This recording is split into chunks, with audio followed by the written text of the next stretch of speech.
And welcome into the first edition of Maury County Public Schools Game Day Show. Chris Yao coming to you from Lindsey Nelson Stadium here at Maury County Park alongside my friends and yours, Drake Colley. Hey, Chris. What's up? How you doing? I am fantastic, I made it. man. Having a ball. I made it. You made it. And you're like, you made it through the longest 6 months of my life since we last played football. I mean, we're talking about the 1st of February was the Super Bowl, and then till now, longest 6 months of my life. It is every single year, but hey, it's finally here. We're playing football tonight right here at Lindsey Nelson Stadium. In July.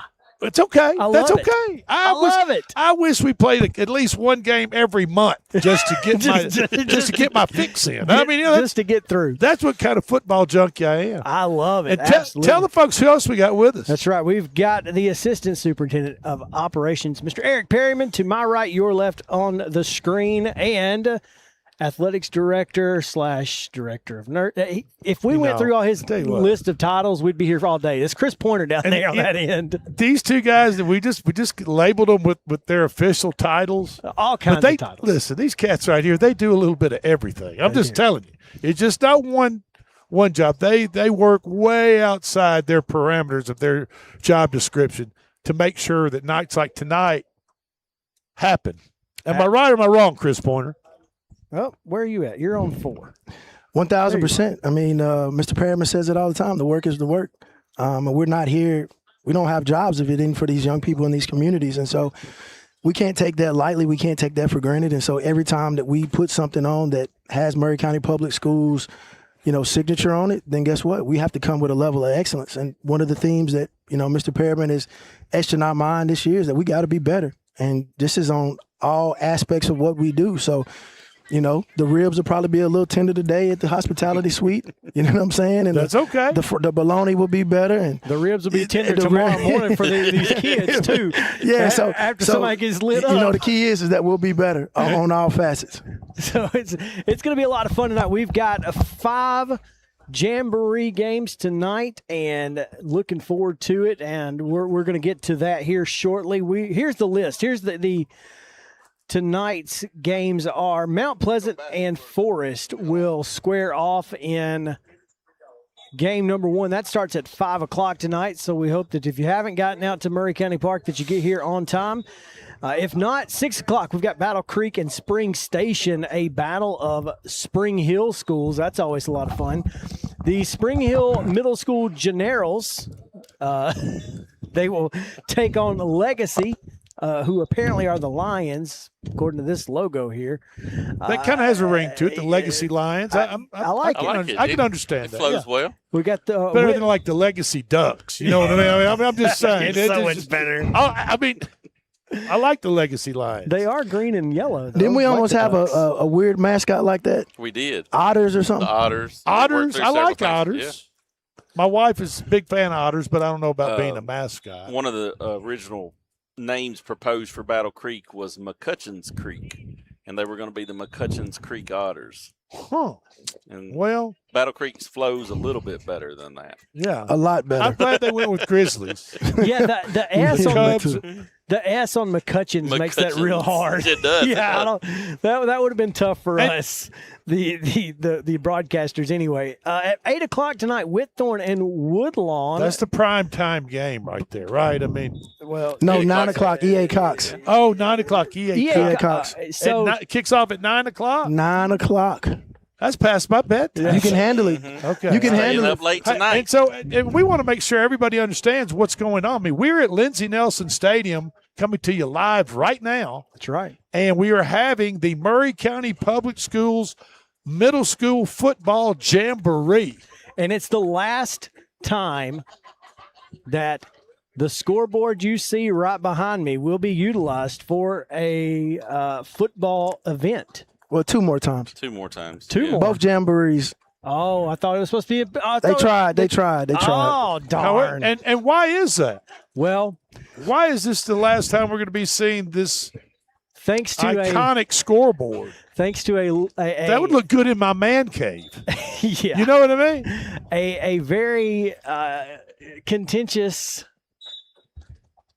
county commission meeting or two. Well, it's been approved. It's going to happen. But now it's approved. Okay. Well, when are those not contentious, right? A 17-foot by 30-foot video board and scoreboard. The scoreboard is bigger than that. The video board by itself, 17 by 30. All right. You can't beat that. That's just about the right size. So yeah, it's incredible, man. I'm so looking forward to seeing that video board behind us, and it's going to be a lot of fun. We are joined, Drake, by some Tigers. We're joined by some Tigers. That's right, and Coach we're Pickett. super excited to have Coach Pickett here with us from Mount Pleasant Middle School. Coach, what's going on? What's up, guys? How's it going? Zane. What? Zane Odom. Zane Odom. Cameron. And who else we got here? Cameron Staggs. Cameron Staggs. Call you Cam. Yeah. All right. Coach, tell us a little bit about your guys here. Obviously it's Jamboree night, so a little bit of nerves maybe, but kind of finally getting a chance to hit somebody else. What's going on tonight? We're playing Forest. They went undefeated last year in their conference and won their championship. So we got a pretty good team here. These two boys right here have been playing with us since 6th grade. They were on the championship team 2 years ago. And that's our starting running back over there with Zane and our starting right tackle and Cam. They've both played last year, the year before, and they're ready to hit somebody else. And so, Zane, Cam blocks for you, makes you look good, right? Yes, sir. And then after you look good and score touchdowns, then you give all the credit to Zane and his guys up front. Yes. That's what you're supposed to do. Now, whether you do, we don't know. But I mean, without the big heavies up front, you'd have a tough time scoring touchdowns. Right? Eli So can't do anything. what grade are you in, Zane? I'm going into 8th. Going into 8th. It's just around the corner. And Cam, you're going to go into 8th grade too? Yes, sir. Last year, did you guys win the conference last year? Who won the Murray County Conference Cup? Withorn and Battle Creek played. Withorn. It was the year before. Yes, sir. Mount Pleasant won. Yep. So you kind of, and you know what? That's the thing about the Murray County Middle School Conference is there's been some different winners spread out among the schools. I mean, you guys, Withorn. Cox won it the first year. EA Cox. Mm-hmm. So there's a nice parity among. Yeah, it's even though some schools are larger than others. Of course, yeah, we got to rebuild. Some teams, they just kind of reload, but we did our rebuilding last year. Both these guys started last year, went through the pains, and they're ready to hold that gold ball again. And so you all been practicing a couple of weeks since almost 3 weeks now, since almost 4 weeks. Yes, sir. So you're ready to hit somebody else. Are you ready to hit somebody else? Yes, sir. I mean, Yes, sir. enough of hitting each other. Let's put our pads on, take care of business against another team. Yes, sir. We're ready to rock and roll. How much does something like this in a jamboree, particularly, help your team get ready for that first week? Because obviously, we're playing 2 quarters, but the clock doesn't stop. It's kind of odd, but how much does that force you to be a little bit quicker with what you're doing, and maybe, or does it at all? I mean, we're not necessarily. We're here just to get some guys that didn't play last year on the field, and we got all these beautiful turf fields in Murray County, and we just want to get them out here and experience the crowd and just experience what's going to happen this season. We're kind of non-conference at the beginning of the season, then we go heavy conference at the end. So we're just trying to get everything started, and these guys have been leaders for 2 years now, and we're just trying to get out there and get some guys some confidence. Okay, Zane, you're running back. Now you running natural grass. You get out here on the artificial turf. Are you faster on the artificial turf? I feel faster. Well, and it's funny. Last time we was here, we played in the 3rd and 4th place game, and Zane had a pick 6 running straight down here for a touchdown, so he knows for sure. Yeah, so you might be just as fast as you are on both, but you just feel faster, right? Yeah.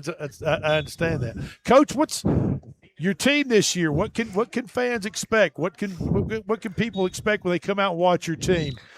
You going to be a little bit more talented on defense or offense, or you? We had a rebuilding team last year, and we are ready to show people what we got this year. On both sides of the ball. Yes, sir. We're looking forward to this year. Who's your quarterback? And my quarterback's Grayson Wilcox. He played for us last year as well, so he's got plenty of experience. And we're gonna pound the ball this year. We got a bunch of linemen like Cam who've played a lot, and expect us pretty much like we did 2 years ago. It's gonna be nice, slow, and we're gonna get 5 to 10 yards of play.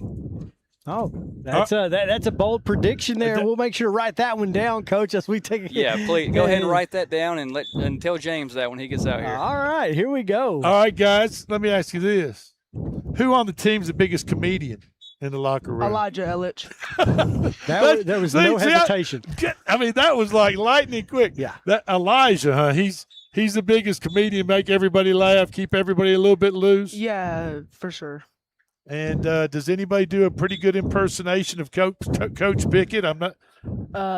No. Okay, really. that's probably nobody does that at all. That's a good answer, That's Cam. probably nobody does. Who was the guy from Alabama that did the Saban impression? And I don't know, Saban, but he got on him. So he you got to be killed it, careful with and that everybody stuff. on Alabama teams loved it. Yeah, But until Coach Saban I saw think it. he waited until Saban left. I know what you're talking about, yeah. I think he waited until Saban left before he really came out publicly and did that, which probably is a smart thing. Yeah, no doubt. And I get it, but after Coach Pickett gets off, y'all can tell me who does it, and we can see who does a good impersonation. I'll be watching this later, boys. All right, Coach, appreciate it. Yes, we'll let sir. you get back out there and get Good your luck, team. fellas. Enjoy it. Go get them tonight. Yes, sir. All right. All right, we have. Thank you, Coach. We have more Murray County Public Schools game day coming your way here in just a few moments. We're on the Front Porch Sports Network, powered by CPWS Internet. So stick around. We'll be back in a moment with more right after this.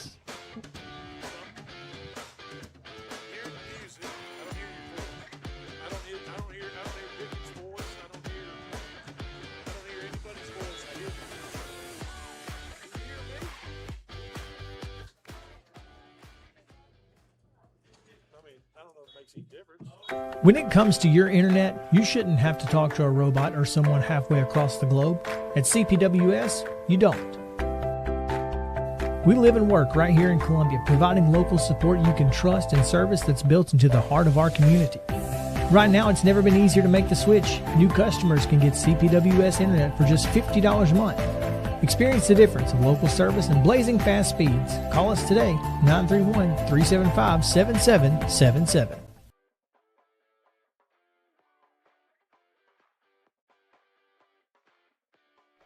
Hello, I'm Rick Whitley. And I'm Daniel Pollard from Jones & Lang Sporting Goods. We would like to take this opportunity to thank all of you for the many years of support. Since 1966, Jones & Lang has been locally owned and operated and supplying teams from T-ball to college. Stop by and see what we can do for you. We offer a wide variety of services from silk screening and embroidery to our custom trophy and awards department. We're open Monday through Friday, 8 to 5, and Saturday, 9 to noon. Remember, Jones & Lang Sporting Goods, the look of a winner.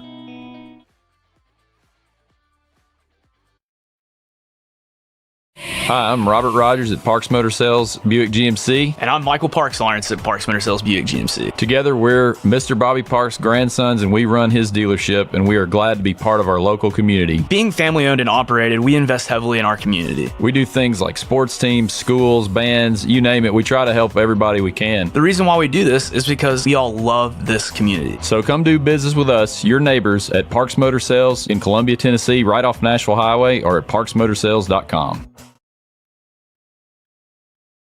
Some people are just obsessed with their lawns. They'd cut their grass with a pair of scissors if they could. Thanks to Gravely, they don't have to. You see, Gravely makes not only the best built and most comfortable lawnmowers, they also leave your house looking like a doggone country club. So whether you're a commercial landscaper wanting the best or just a perfectionist homeowner, you can't do better than a Gravely. See our full line of Gravely products at Murray County Equipment, 1075 North James Campbell Boulevard in Columbia, Tennessee, or check us out on Facebook.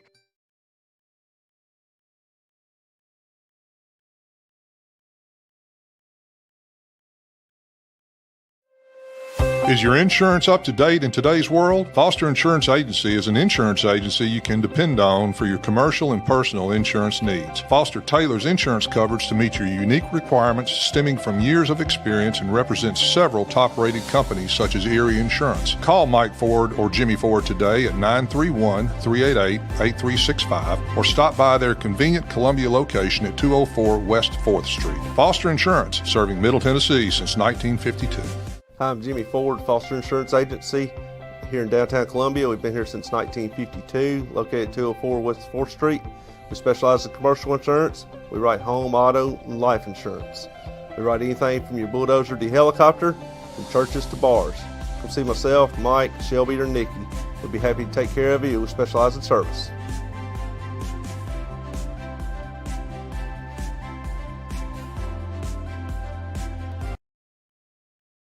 When it comes to your internet, you shouldn't have to talk to a robot or someone halfway across the globe. At CPWS, you don't. We live and work right here in Columbia, providing local support you can trust and service that's built into the heart of our community. Right now, it's never been easier to make the switch. New customers can get CPWS internet for just $50 a month. Experience the difference of local service and blazing fast speeds. Call us today, 931-375-7777.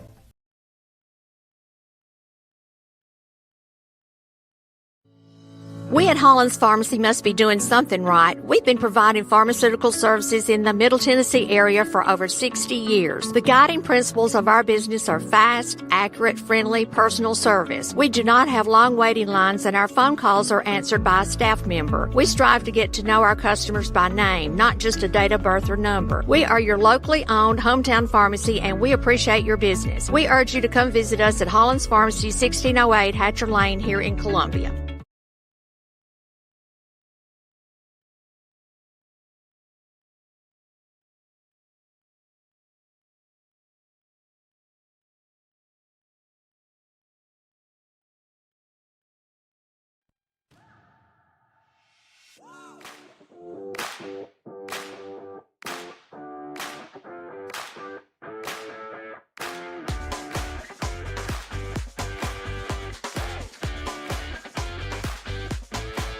Back here at Lindsey Nelson Stadium on Maury County Public Schools Game Day Show. Chris Yao, Drake Colley, Eric Perryman, and now we are joined by Mount Pleasant Middle School principal, coach, used to be coach. Kevin. Are you coaching anything now? Or just principal's a hard enough job as it is without adding? When I have a little free time, I do some little private lessons, maybe. Okay, but as far as full-blown coaching no, a team. No, I can't do that. Well, I don't much blame him. Y'all know he was known as the Moore County Maniac back in the day.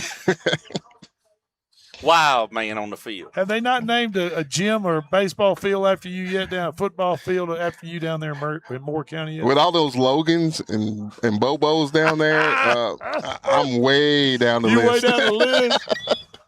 They'll have to build a few more schools, won't they, in order to get that. Kevin, what's going on at Mount Pleasant Middle School? Oh, we're getting ready for the new year. We start Monday. We had our open house on Tuesday. We had a packed house. I did a speech at 6 o'clock at 5:15, and I looked up, and I thought we was having a dance concert or something because it was absolutely packed. And so grateful that we got to see our returning students and our upcoming students, and they were all excited about getting ready to go back to school, and we're going to do things the Tiger way. And I want to ask you, you've done this your whole life. How many years have you been in education now? This will be start of year 31. Okay. 31 years from coaching, teaching, getting into the administrative role. Every year, I'm just going to guess, but I'm going to let you tell me.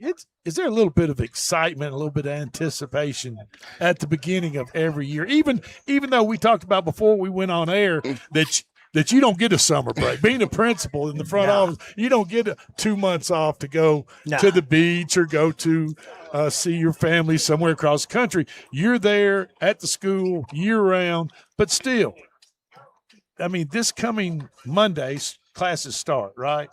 Isn't Yes. I would just say, isn't there a little bit of excitement and a little bit of anticipation That's a every lot. year? This weekend, I might get maybe between Saturday night and Sunday night, I might get 4 hours of sleep. I Now, won't is sleep that- at all and- Sunday night. And that's because why? Because I get excited. I light up when I see the kids. I stand out front. Car riders come out and hello, Mr. Edie, and it's a big deal. And it is a big deal because let me be out a day or two, Right?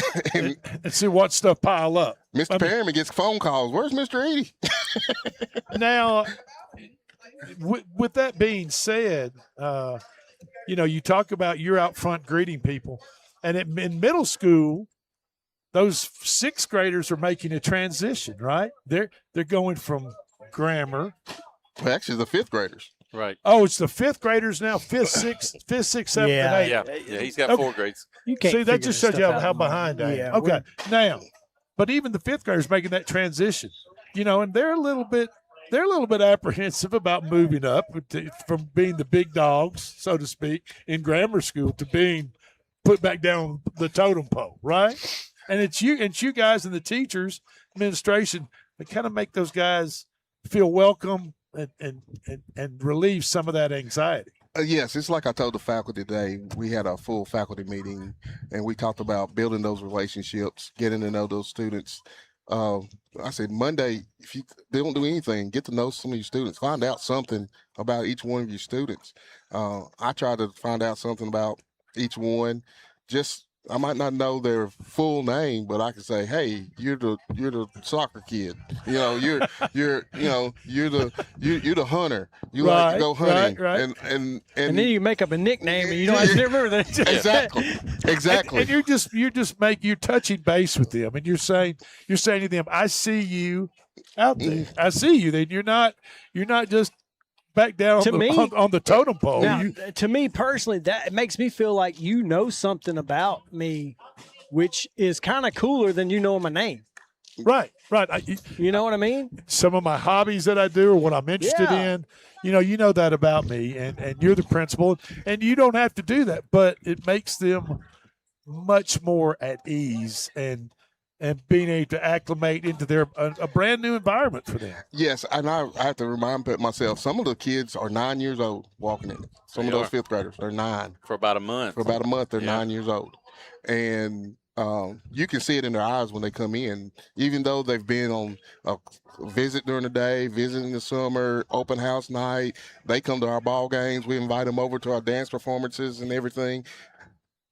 That first day, that's a deer in headlights. Yeah. So so your oldest student, or not older, but generally your older students are how old at a middle school? Typically, they're 13 and So be that's- 14. That 9 to 13 gap is You can have I've had times at the middle school where I had a 9-year-old and a 15-year-old. Yeah. and then, there's that time in a young woman or a young girl's or a young boy's life is so impressionable, and just everything is going so fast. They're so different. You're right. And It's a lot of change during they're that time. changing physically and in there. I mean, everything is changing and moving fast. And it's kind of your jobs as educators and administrators to kind of maybe slow that process down instead of and getting them to understand what's going on. His week, this coming week, is going to be filled with a lot of reassuring and coddling and making sure people know where they are and saying you can do this. And then he gets to deal with the kids. That was just the mamas. You can leave your kid at the middle school. It's going to be all right. We got them. It's all good. The kids are the easy part. This coming week, he's got his hands full. It's the parents. It's the parents this week. That you have to reassure. Are you sure my child can handle this? Yes, they can. I got it. It's funny, like I said earlier, I stand outside when the car riders come, and that first day you see the mothers coming, or even dads coming, and they're just slow, and then they look at the kid, and they look at me, and they look at the kid, and they want to say goodbye, and then you get the hug and all that stuff, and I say they'll be fine, and I welcome them, and next thing you know, that parent by the end of the 9 weeks, we know the cars by then. Yeah. So when they come up, they just, hey, how you doing? Right. And by that time, then after fall break, it's a drag strip because they barely slow down and throw them out the car. Sure, I agree. I agree totally. I am sure that the parents might have more anticipation, apprehension, or anxiety taking their child or children to a brand new school and dropping them off with now kids 3, 4, 5 years older than they are, and saying so.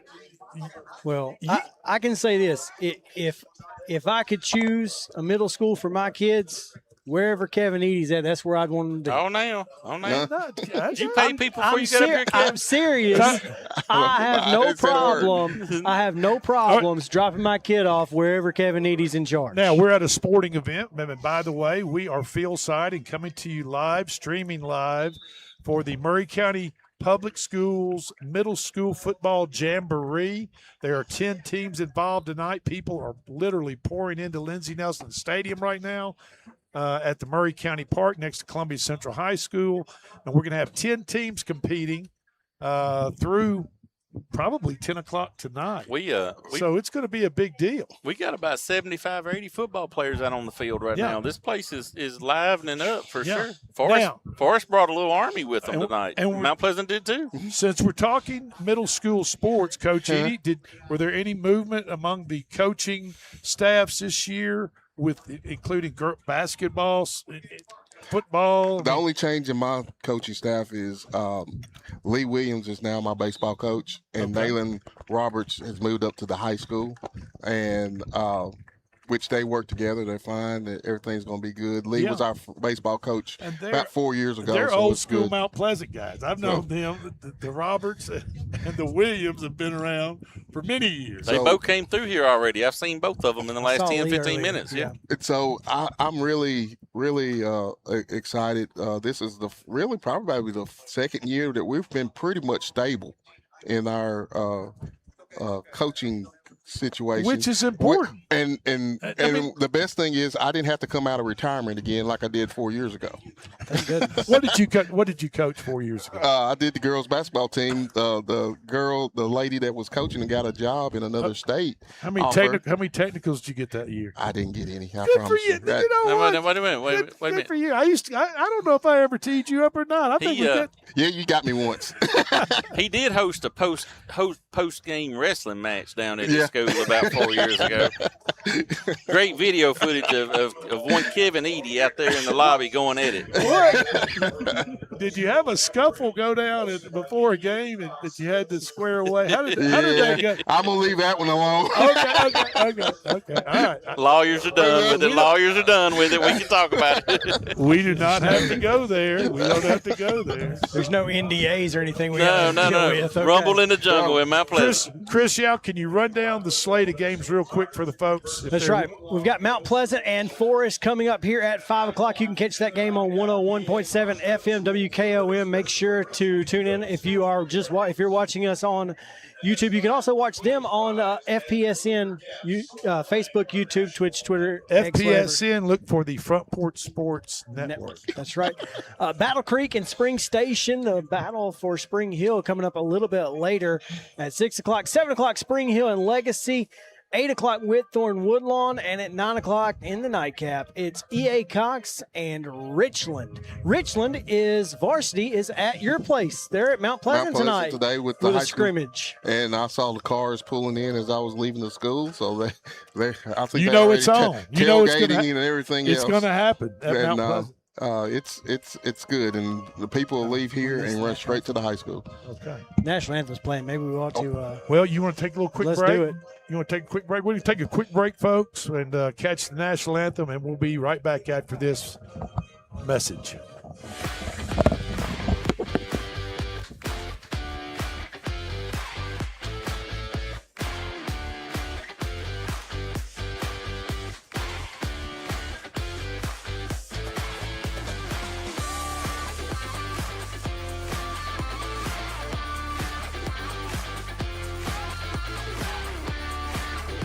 Hello, this is Rick Tillis from Tillis Jewelry. What is a full-service jeweler? Experienced staff, custom designers, in-house jewelry repairs, and beautiful jewelry. Yes, at Tillis Jewelry, we are passionate, knowledgeable, and committed to integrity. We strive to be the best in our community and in our profession. We build long-term relationships and become part of family traditions that will cross generations. We delight clients by providing an unparalleled selection, superior service, and exceptional value. Tillis Jewelry, we exceed your expectations. Columbia Foodland is a locally owned and operated family grocery store with a full line of dry, dairy, frozen, meat, and produce items. We focus on keeping the freshest hand-cut meat and produce items daily with the most competitive prices in town. We offer weekly ad specials as well as in-store weekly specials throughout the store. Located at 427 West 7th Street in Columbia in the former Harris Foodland location. Columbia Foodland. We are here and ready to serve the wonderful people of Columbia and the surrounding areas. Hello, my name is Zach Maddox. I'm a proud third-generation owner-operator of Columbia Paint and Wall Cover, founded by my grandfather, Ralph Maddox, in 1946. We offer a variety of paint and wall covering products, but our passion is customer service. We can offer many personalized services and can come out to your house or business if needed. Come visit us at our Columbia location or our new Spring Hill location behind Church of the City, or visit us online at paintcolumbia.com.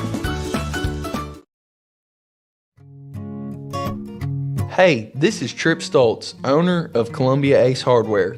We are excited to announce that we have completely remodeled our store. We have expanded our selection in many brands including Milwaukee, Steel, and Big Green Egg.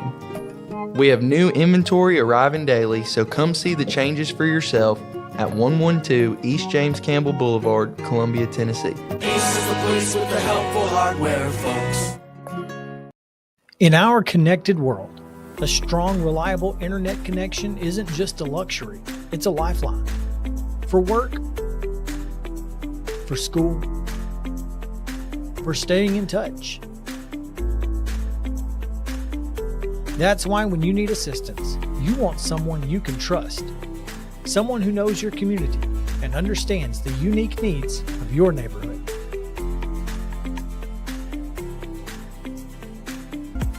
That's where our local customer service and tech support team comes in. Our local support specialists are real people with real solutions right here in your hometown. At CPWS, we're more than just an internet provider. We're your neighbors, dedicated to keeping our community connected with local service you can see and local support you can hear.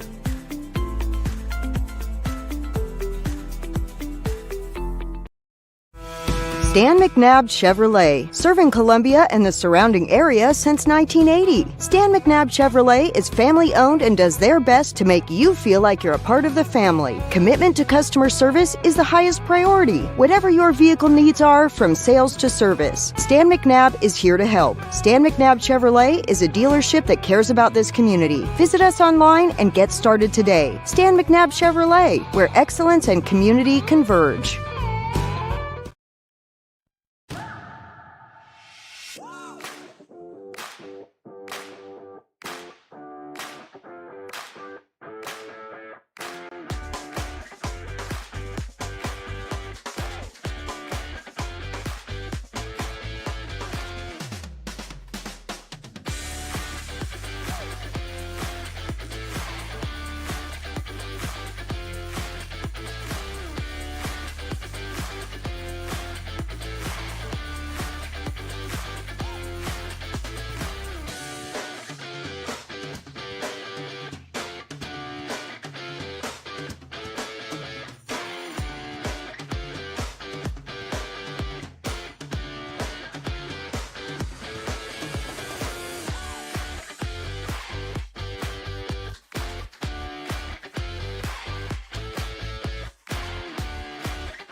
Forest High, Forest Middle School. It's hard not to say. Yeah. Forest Middle School with the first possession of the afternoon, moving the football. via one good run and one penalty. Quarterback screen pass. Can't get there. Incomplete. Yeah, it looks like they ran the same kind of route concept right there, trying to get it out on the right near their sideline. Just couldn't connect there. Tried to hit his big wide receiver, Jagger Mitchell. Incomplete. Got to bring up 4th down and about 2 for the Rockets. Forest High School. Forest Middle School. This is the middle school jamboree. I have to keep reminding myself. They do look like a high school team, Alva. They do. And they have a lot of players, too. 4th down 2. They're going for it. They're confident. Handoff, end around. Tries to turn the corner. Close. Fighting for extra yardage. And that little extra burst might have gotten them a 1st down. Yeah, the host of Tigers, they're swarming to come, just around him, and then they bring him down, but not enough before the first, Barry. That little second effort got him the 1st down. It was tight. Tigers got there quick, but not quick enough. 1st and 10 for the Rockets of Forest. Quarterback is Will Morris, an 8th grader. Forest, blue helmets, white tops and bottoms, dark blue numerals. Taking on Mount Pleasant Middle School. 1st and 10, Rockets. Hand off to the back, knifes his way through, picks up a couple of yards on the play. And is stopped at about the 44-yard line. And folks, bear with us this year on the Front Porch Sports Network. We're trying out a new camera system. So you see that new fancy scoreboard doing picture-in-picture as well as automated following the ball. So just bear with us throughout this. This is our first trial in the middle school jamboree, and it's working out pretty good so far, Barry, from what I can see. So far, so good. Yeah. A lot of new innovations that make the broadcast and the fans feel a little bit more at the game. 2nd down for Forest. Play action. Quarterback tried to get it to the receiver on the left side. Short. Nice play action, just didn't complete it. Right. Got to bring up 3rd down. 3rd down, 7. 3rd and long. 3rd down, 7 for the Rockets of Forest. Mount Pleasant has had a really good middle school team in the last few years. Yes, they have. And I'm hearing they're in contention for the county championship, of course, this year. So exciting to see. Smaller team tonight on defense, but they move well. Very athletic. Quarterback pass complete to the receiver. Oh, wow. What a tackle. juke. Breaks another tackle. Still running.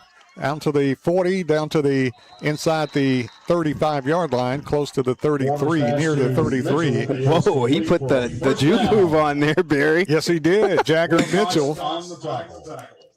Good size wide receiver with great hands. Make the reception from the quarterback, Morris. Ball is spotted at the Mount Pleasant 32-yard line. 1st and 10. Forrest knocking on the door.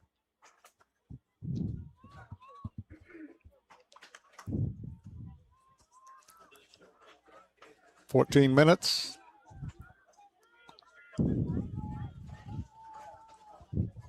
On the clock. Forrest doing a widespread formation here. Looks like the receiver closest to us was a little antsy. Looks like a false start to me. Going to cost him 5. And the receiver, Hank Stellman, moved a little early. Going to cost him 5. I'll bring up 1st and 15 for Forrest. With a sustained drive here, Mount Pleasant offensively have not even touched the ball yet. Yeah, and they're going to do 2 20-minute running clock halves in this jamboree. So it'll be interesting to see. Usually one team eats up a lot of the clock. That's what we're seeing so far here. In other words, the first team that scores have a good chance of winning. You're exactly right, Barry. Will Morris, your quarterback. with the keeper. Oh, nearly lost the ball right there. And a great defensive play that time by Mount Pleasant. It's almost yanked out of his hand, it looked like, from the bird's eye view here. Like Desmond White. And a teammate got there first to make the stop. Ball at the 40-yard line, back at the 40. Going to bring up second down at about 18. Spread wide receiver wide to the left side. Stillman. Twin receivers to the right side. Single back in the backfield. Quarterback.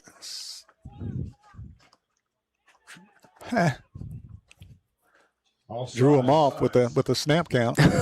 Yeah, you know, that's one thing about playing in the early season, Barry, and especially for the middle schools. Coach Rick Sykes of EA Cox told us that they were starting practice July the 6th, and of course it's July 31st, so they haven't got a lot of practice in so far. So, well, this was on the quarterback for Forest High. He made a move, slapped his hands, and the front line for Mount Pleasant jumped.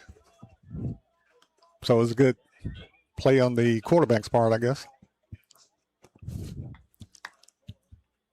First down, 13. Pass almost broken up, and it's incomplete. Yeah, that one had a little bit of air time on it. It was a little high, but like you mentioned, Landon, it not a lot of practice time from the 1st of July to not at all to having a scrimmage of the last of July. But it's been hot. I know they've conditioned. It is hot. Yeah, it is hot, Barry. Ball spotted just shy of the 35-yard line. Third down, 13 for the Rockets. Morris is your quarterback. Rolls out to the left side, looking downfield. Pass is complete to his favorite receiver. He's knocked down short of the first down, but a nice pickup that time by the Rockets. 12 for Forest Middle School is pretty big. I mean, he's got some size. Definitely one of those things, like you said, Barry, looks like they're a high school team. He looks like a high school size player. Exactly. And the thing about it is most of the starters are about the same size, so they all look like high school players. Yeah, you're exactly right. They're going to switch their favorite receiver to the right side now. Jagger Mitchell. Twin receivers to the right, single to the left. Quarterback is Mitchell. Got a new quarterback. Oh, yeah, they did the switcheroo. Looks like they're going to get their puppies in order. Like the running quarterback. That's Griffith. Ely. Timeout on the field with the score. Forest nothing, Mount Pleasant nothing. We'll take a short break. We'll be back right after this timeout. When it comes to your internet, you shouldn't have to talk to a robot or someone halfway across the globe. At CPWS, you don't. We live and work right here in Columbia, providing local support you can trust and service that's built into the heart of our community. Right now, it's never been easier to make the switch. New customers can get CPWS internet for just $50 a month. Experience the difference of local service and blazing fast speeds. Call us today, 931-375-7777. Hi, I'm Robert Rogers at Parks Motor Sales Buick GMC. And I'm Michael Parks Lawrence at Parks Motor Sales Buick GMC. Together, we're Mr. Bobby Parks' grandsons, and we run his dealership, and we are glad to be part of our local community. Being family-owned and operated, we invest heavily in our community. We do things like sports teams, schools, bands, you name it. We try to help everybody we can. The reason why we do this is because we all love this community. So come do business with us, your neighbors, at Parks Motor Sales in Columbia, Tennessee, right off Nashville Highway, or at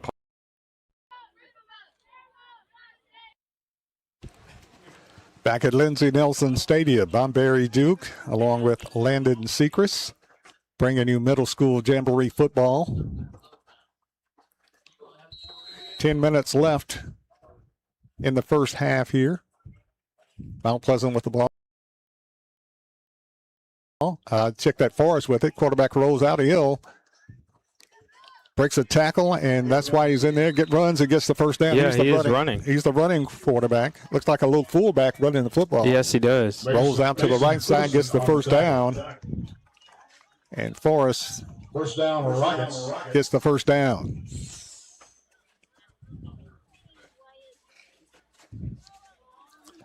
And like you mentioned earlier, Landon, that running clock to 20-minute halves. And the team that scores first will have a big advantage. Right.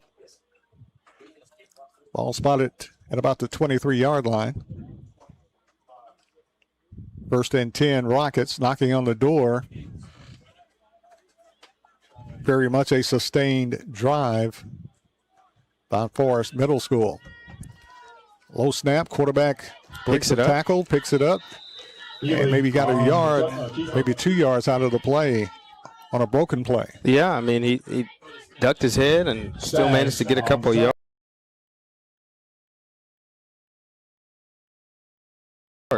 Scooped it off the turf, literally. And beautiful turf here at Columbia Central High School, Lindsey Nelson Stadium. They spot the football near the 21-yard line. Brings up second down and long for the Rockets.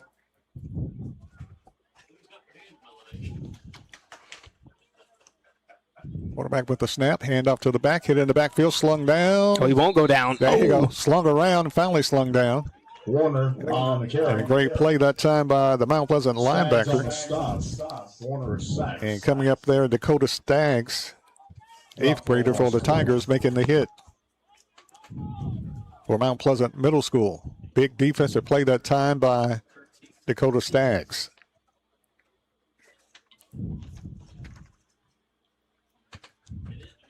Brings up third down and about 14 for the Rockets.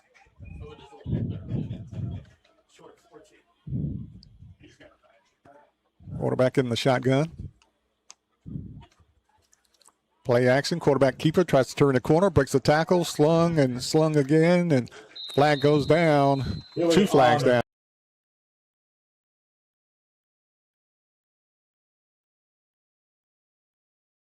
Like a little bit of a yank.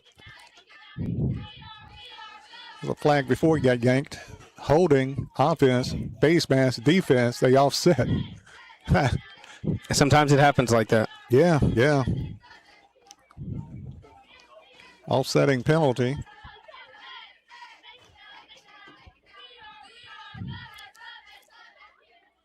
Replay third down. They're trying to get the marking right back to the original line of scrimmage.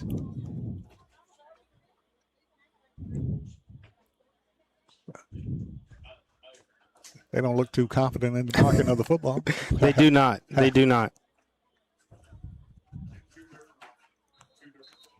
Brings up third down and 14.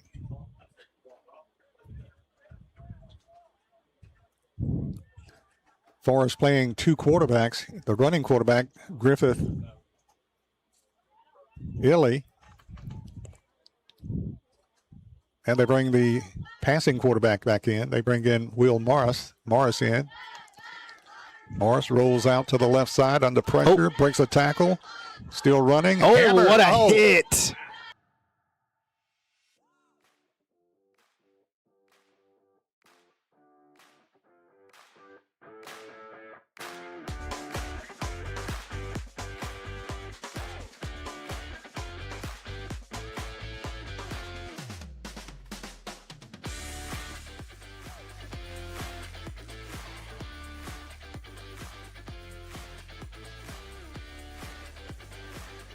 Back here on Murray County Public Schools Game Day Show, live from Lindsey Nelson Stadium. Chris Yao, Drake Colley, and we are joined by the crew from Battle Creek. Coach Les Moat in the house with 3 of his fellas. Coach. The Bears. The Bears. The Bears. The Bears. The Bears. The Bears from Battle Creek. Coach, how are things going? Going good. I mean, we had so many 8th graders last year. We're just young, trying to figure it out. That will get you. That will get you every time. But you brought 3 fellas with you. Tell us about them and tell us what we got here. You got Liam Casey, who's offensive line, defensive line for us. They're all 3 8th graders. You got Camden Elrod, who plays linebacker for us and then plays a little bit of running back. And then you got Honor King, who is our quarterback, and he'll probably play a little bit of defense when we need him, but he's our quarterback. Now, I remember Camden from last year. Yeah. He's pretty strong linebacker. Yep. And which you like better, Camden? Running the ball or hitting somebody? Both. It's just equal, right? Yes, sir. Well, I tell you what the girls like. Now the girls like touchdowns. I'm just going to tell you. But the coach likes defense. The coach likes defense, so you caught him between the two. Honor King at quarterback. He's 8th. All these guys are 8th graders up here, Coach. I know Yes, you're gonna hate to see them leave. Yes, sir. Especially since I don't know how many 8th graders would you say out of the 22, 11 on 11? How many 8th graders you got that start? Don't tell me this is it. Nah, there's several. Okay. There's several of them. Okay. All right. Well, it's not as bleak as you tried to make it sound when you first came on here. But we had a lot of 8th graders start last year. So, I see. What can we expect? We're going to be running the ball between the tackle with Camden right here. We're going to be airing it out with Mr. King down we'll probably here. do a little bit of both. Try to keep it. And is that your philosophy? Just trying to keep it about as equal? No, sometimes it depends on what they're doing on defense. If you can't block them, you can't throw it. That's for sure. Well, I tell you what, if the opposing team has a bunch of guys like Liam on the defensive line, I think you might be throwing the ball a little bit more. So, Liam, you came up here on the set. I thought, wait a minute, this isn't Battle Creek High School. This is Battle Creek Middle School. And for anybody that's online, this guy's pretty big. I bet when you're running the football in scrimmages within games, you kind of know where you find out where Liam is. You know what I mean? Yes, sir. Not that you run away from it, Camden. Don't get me wrong. I'm just saying. And I'm sure, Honor, you got to have an eye on where Liam is too. Yeah. On scrimmages, right? Yeah. So, let's talk about the offensive set. You're an 8th grader. Camden's an 8th grader. You got Liam on the offensive line and the defensive line. What are you guys going to look to do this year? It's ball control, the possession game. The more you have the ball offensively, that means they can't score. Keep your mistakes down, turnovers down. Is that what Coach Moats is preaching to you most for the past 4 weeks? Yes, sir. Yeah, and it's going to be more fun tonight to hit somebody else rather than your classmates, right, Liam? Yes, sir. It is what it is. You don't have a lot of time. Since you all started, July 6th, Coach? Was that the day? It starts pretty quick. Well, that's right. Yeah, that was 6th. Yeah, I believe 6th or 7th, somewhere in that area. Okay, you guys were allowed to start around that time. Yes, so for the past, 3.5 weeks, you just been going against each other. Well, and that's part of it. Trying to figure out which kids can do what. We're still kind of at that stage a little bit with some of them. You guys know anybody on Spring Station? Yes, sir. Have you talked to you guys? Camden, have you talked any trash to them yet? Yes, sir. We're gonna tear y'all up. Come on. You just decided you let your talking do the on the field, right? Yes, sir. Right. Okay, that's a good philosophy. But sometimes, when you close, you play baseball with them or a basketball league or something, and you might want to shoot them a text like, I can't wait to see y'all tomorrow night. That's what I did. I called one of their players. I asked him if he was ready. He said, yeah. And I said, I can't wait to see him on the field. And there you go. Now, let me ask you this. When you're running the ball, you prefer getting on the outside or you just soon go right up the gut? Right up between the gut. That's where you make your hay? Yes, sir.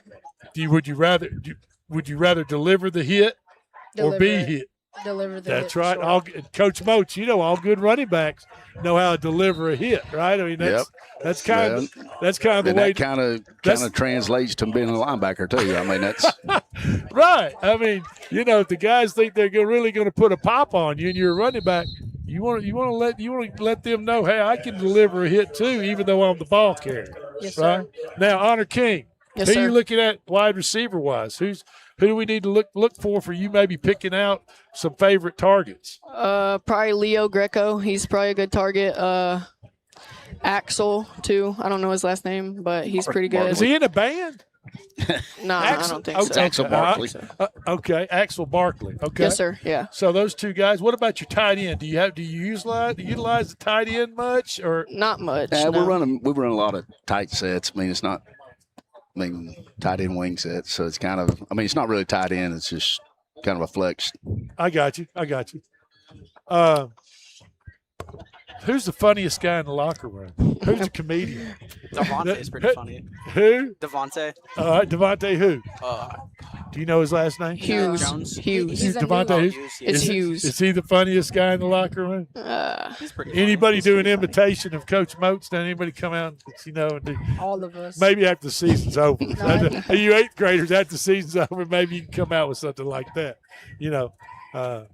Chris Yao and I were talking about the guy at Alabama that did Nick Saban real well on that video. But I think that was after Coach Saban left Alabama. I'm sure he didn't do it when he was there. I don't think they did that either. But it's always fun to, try to stay a little loose, try to have fun. And, Coach, at this age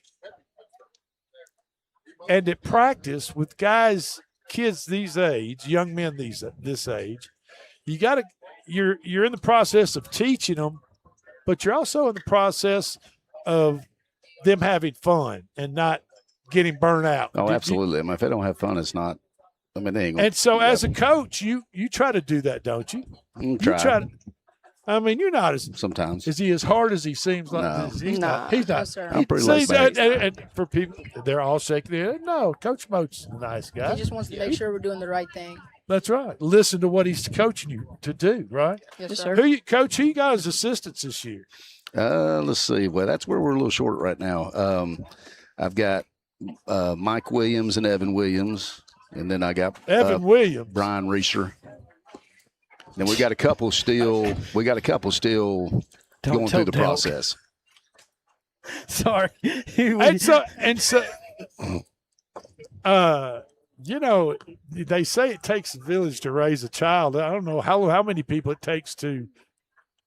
Well, I had a bunch last year. I mean, we had several assistants last year, and I had to talk a bunch of them into coaching last year. They were ready to quit, and I was like, I talked them into giving me one more year, and then. And so the ranks, the ranks thinned out a little bit. I had to beg. Well, their kids most of their kids had played 2 years ago. I see. And they coached last year without a kid out there. And their kids, have moved on now. So they, So what you're telling me is it helps if the assistants have some invested interest in being there. In other words, a kid playing. Sometimes, not all the time, but it helps. Yeah. It helps them stay in there. So we can understand that. Spring Station tonight, do you know anything about not a thing. Do you all play them every year? Or do you we've been playing them in this Jamboree for the past, maybe I think 3 years. What about the regular season? No, we can't. I mean, we probably will get there. With our county schools, with that schedule, and then Spring Station being in Williamson, it's the Williamson and our schedules. It's hard to align them up. I mean, because they've got so many teams they're trying to play, and we're trying. I mean, it's hard to get the same weeks. So usually you can get one. Usually you can get one about week 1, maybe week 2. Right. And then after that, it's hard to get a Williamson County. How many games do you have on your schedule this year? 7. We found. I got one week I couldn't even field. So we've got 7.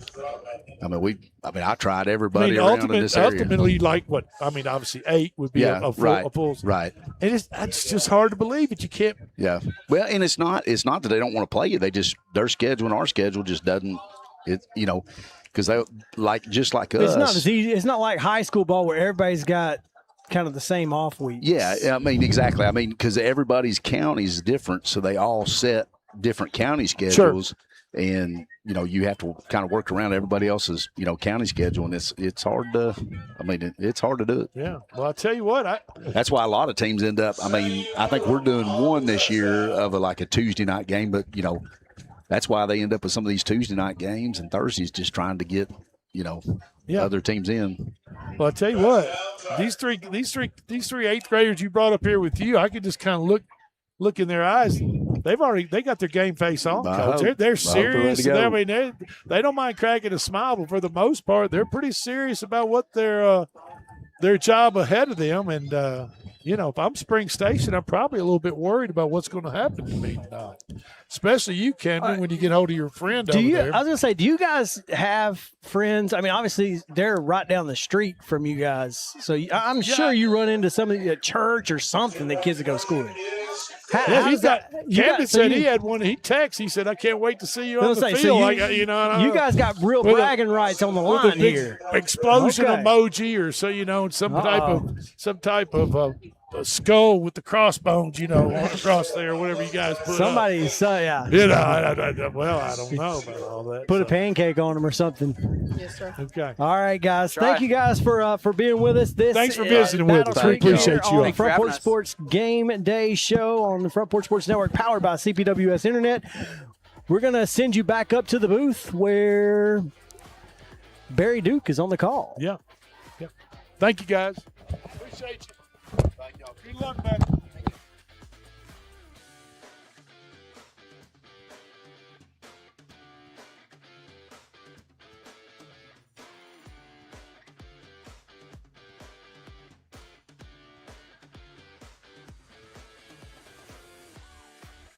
Little of one team or too much of the other team? Mount Pleasant making the most of their short possessions. They punch it in, and they lead Forest Middle School 8-0. It's size against speed. Yeah, we definitely saw that on display right there, Barry. Forest with the football at the 30-yard line to get their drive going. Quarterback rolls out. Ill. Oh, what a passes snag. high, makes a great catch by the wide receiver. Fumbles the football. Fight for it on the ground. And Mount Pleasant thinks they have it. Let's see. Mount Pleasant has it. Comes up with the football. Got it to their favorite receiver, Jagger Mitchell. Mitchell made a nice catch and a nice run, and Mount Pleasant stripped him. And the Tigers come up with the fumble, and the Tigers will go back on offense. Yep, just that fast, Barry. We were talking about how maybe one team can dominate the time of possession, and Mount Pleasant just says, actually, forget all that the announcers are talking about. We're going to take the ball back and get on offense again. Big size advantage. Mount Pleasant offense against Forest Middle School's defense, but quickness and athleticism have prevailed so far. Mount Pleasant on the offensive, football at the Forest 40-yard line early in the second half of this game. Man in motion, handoff to the back, tries to turn the corner, fights his way, still fighting, close to the first down. Got at least 9 yards out of it. On the carry. And Chevy Boshears with the carry for Mount Pleasant. Beard on the tackle. That's a heck of a name, though. The first car-related name of the football season, we got Mr. Chevy Boshears here. Right. And he was a Corvette that time. Oh, yeah. 9-yard pickup brings up 2nd down and 1 for the Tigers. Quarterback is Grayson Wilcox. Got a man in motion. Oh, dropped the football. Oh, no. And it's recovered by Forest Middle School. Just kind of laid an egg that time. Just came out from under the center, and it looked like they're running, a wing tee or what kind of? Yeah, they are. It's very interesting, though, because when you run the wing tee, because we ran wing when I was at Spring Hill Middle School, and I was the left wing, so sometimes your orientation when you're getting those handoffs has to be very, very tight, and in that case, it wasn't, because the running back or the wing just didn't end up with the ball. Like, he was running, but he had no ball, had no pigskin, nothing. So it was on the ground. It looked like the quarterback just dropped it. Yeah. He just lost his balance and dropped it, and Forest redeemed themselves. They back on offense. And keep an eye on the dangerous wide receiver for the Rockets, Jagger Mitchell. To the left side. Hand off to the back. Fights his way. Still running. Fights his way for the first down and more for the Rockets. And a nice run that time by Forest Middle School. On the carry. And carrying the ball that time for Forest.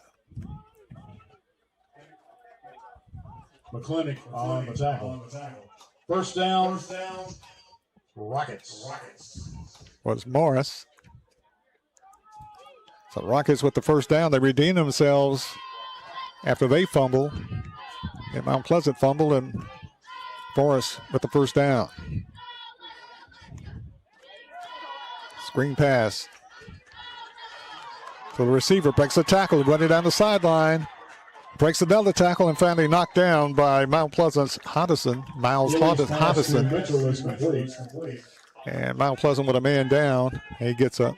One thing about that sideline, Barry, it makes for exciting plays when those players, seems like they're just trekking down the sideline, but the sideline is an extra defender. Really, the defense honestly pushes a lot of offensive players towards that way. In that case, he stays inbounds, but, he's only got so much room to work with. Big time pass play that time. Forrest to the best wide receiver, Mitchell. And ball at the 19-yard line. So that turnover could prove to be costly for Mount Pleasant. Yeah, it could bite them right here.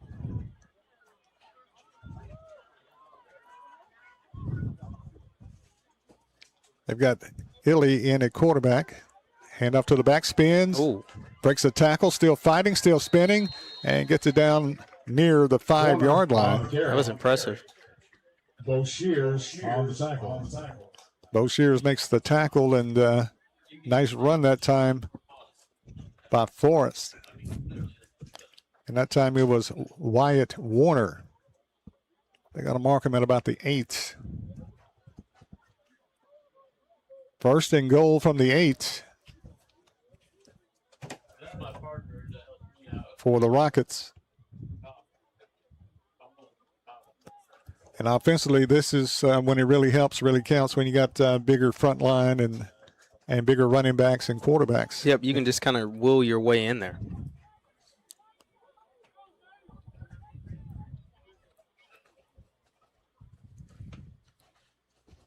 Quarterback is Illy. Hand up to the back, breaks the tackle, fights his way inside the 5 near the 4-yard line. Bo Shears on the stop. That was a good wrap-up form tackle by Bo Shears coming down from the safety position, wrapping up those legs. If he goes high, if you tackle high, like you said, with the size of Forrest, they're probably just going to push their way in. But that was a great form tackle. And Warner with a tough inside run gets it to the 4-yard line. Got to break up second and goal from the 4. Twin receivers to the left side. Tight end to the right. Illy's your quarterback. Tailback is Wyatt.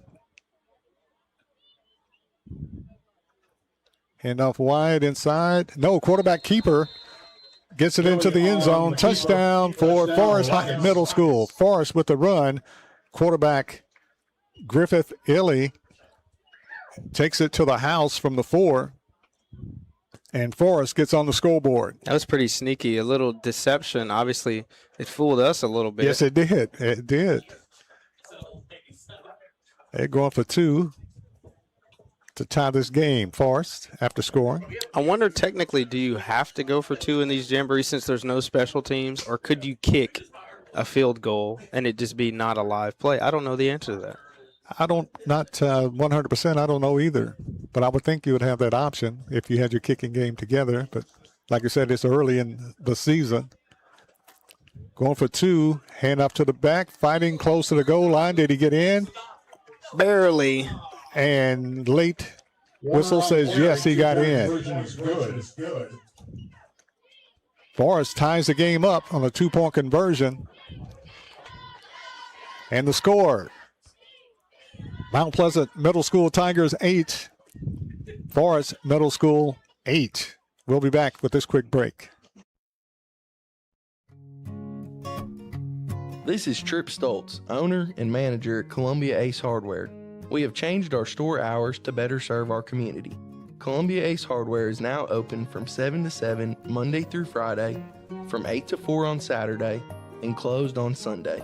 Come see us at 112 East James Campbell Boulevard and let us show you customer service that can only be found at Columbia Ace Hardware. Ace is the place with the helpful hardware, folks.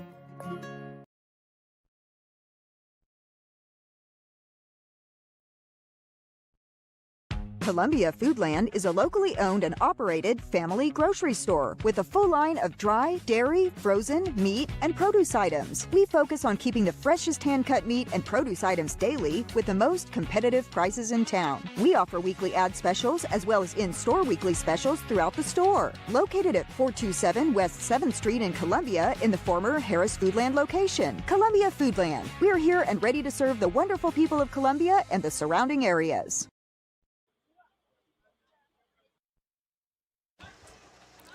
Back at Lindsey Nelson Stadium, I'm Barry Duke along with Landon Sechrist. We're tied at 8 apiece. Mount Pleasant with the football, hand up to the back, trying to turn the corner, hit in the backfield, and going to be knocked down for a loss. Zane Odom. Great defensive stop that time for us as they're beginning to dominate the defensive line right now. Yeah, they are, those big boys in the trenches. It does matter, especially when you have the size advantage like we have seen from the press box up here. Looks like Forest players are a little bit bigger than Mount Pleasant across the board. So you might see that. And normally in a game, you'll see it fourth quarter, but this is only 2 quarters. So exactly, this is the fourth quarter of this game. 7:10 left in the game. We're tied at 8. Mount Pleasant, second down, fighting close to the original line of scrimmage. Hodgson on the carry. I mean, third down and long for the Tigers. And Ruff on the tackle. Trying to run it inside, as we mentioned, and too much size for Forest right now. They're dominating the defensive line of scrimmage. Spot the ball near the 31-yard line. Third down, 9. Big play here for the Tigers. Man in motion, rolling out to the right side, hand up to the back. Somebody forgot to block somebody, but he breaks the tackle, and then he's hammered down for a very short game. Hodgson on the carry. Yeah, those types of plays, especially when you, as a back, look in front of you and see that the line maybe didn't get their blocks and you see defenders coming at you, it's best really just to go down, because if you try and stay up and there's 3-4 defenders coming at you, it can result in an injury sometimes. A loss on the play. Back at the 30-yard line. Got to bring up fourth down and 10. And I guess there's no kicking game tonight because it looked like Mount Pleasant is going to go for it. Yeah, so I guess there's a mutual agreement of just straight offense and defense. The kickers and the punters, you will get work some other time. And evidently you're right. Fourth down, 10, Mount Pleasant. Hand off to the back.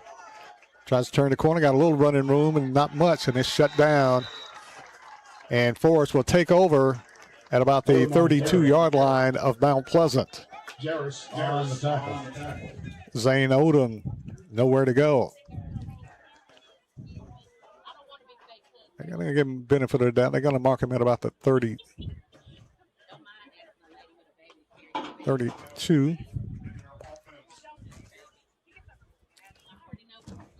Had to move back to the 33-yard line. So Forest will have good field position. 5 minutes left in the game. They'll have the football at the Mount Pleasant 33-yard line. Clock running. Under 5 minutes left. As Lennon explained, 2 20-minute halves with a running clock. Yeah, this is pretty much crunch time. We're tied at 8. Hilly, handoff to the back, spun around, knocked down for a short gain on the play. Ruff on the carry. Staggs on the stop. Nathan Ruff with the carry. Staggs with the tackle for the Tigers.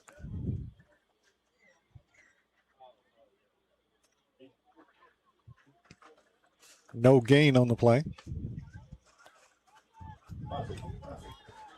Clock down to 4 minutes remaining. So with no kicking game, you got to assume that, that there is no overtime either. Yeah, I mean, I guess there's a lot of unwritten rules when it comes to preseason jamborees. Second down 10, Forest. Ellie's your quarterback. Screen plate to the back. Breaks the tackle, fighting for a couple of yards near the 30-yard line. Got to bring up third down and long for the Rockets.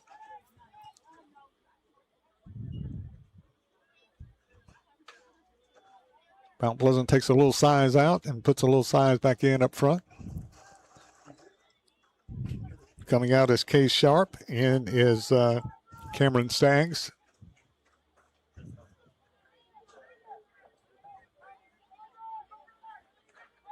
Clock under 3 minutes in the game. We're tied at 8. Bars taking their time.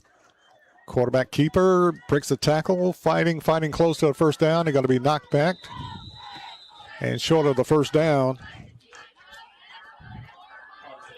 Got to bring up fourth down and short for the Rockets of Forest Middle School.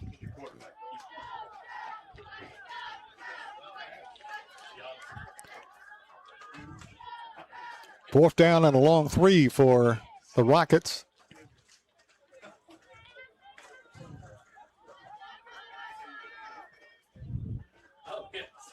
So this is the big play for the Mount Pleasant defense and a big play for the Forest offense.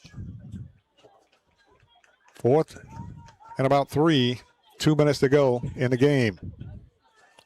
Man in motion. Quarterback rolls out. He's going to get this. He got the first down and more at the 20, the 15, the 10, the 5, into the end zone for the touchdown. 12 is a good player, Barry. Very good player. Very good player. Remember his name, Jagger Mitchell, 8th grader. Well, he ended around, hit the sideline, and he's a sideline runner. Oh, yeah. I mean, that's the second time we've seen him on this near sideline, Barry. Tight ropes the sideline, takes it down, and scores for Forest. Forest will go for 2. The minute 20 remaining.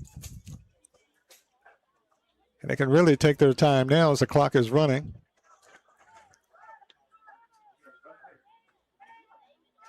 Forest trying to go for 2 to make it an 8-point game. Oh, they're kicking, Barry. They are kicking. Our question has been answered. Yes, it has. Will it get there? Oh, it doesn't get there. Emmett Joyce with the kick, and it's just short. Kick is no good. No good. So Mount Pleasant got less than a minute. Get some points on the scoreboard. Well, we've already got some excitement here, Barry. I mean, the stakes are high. If Mount Pleasant can potentially get this and come out with the win in the Jamboree, that's got to be pretty, the odds are against them, but if they were to cook something up, that'd be miraculous. Well, they're going to have to hurry. Clock is around 30 seconds.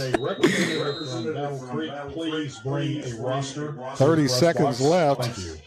I don't know why it took us so long to call the timeout if they could use the timeout.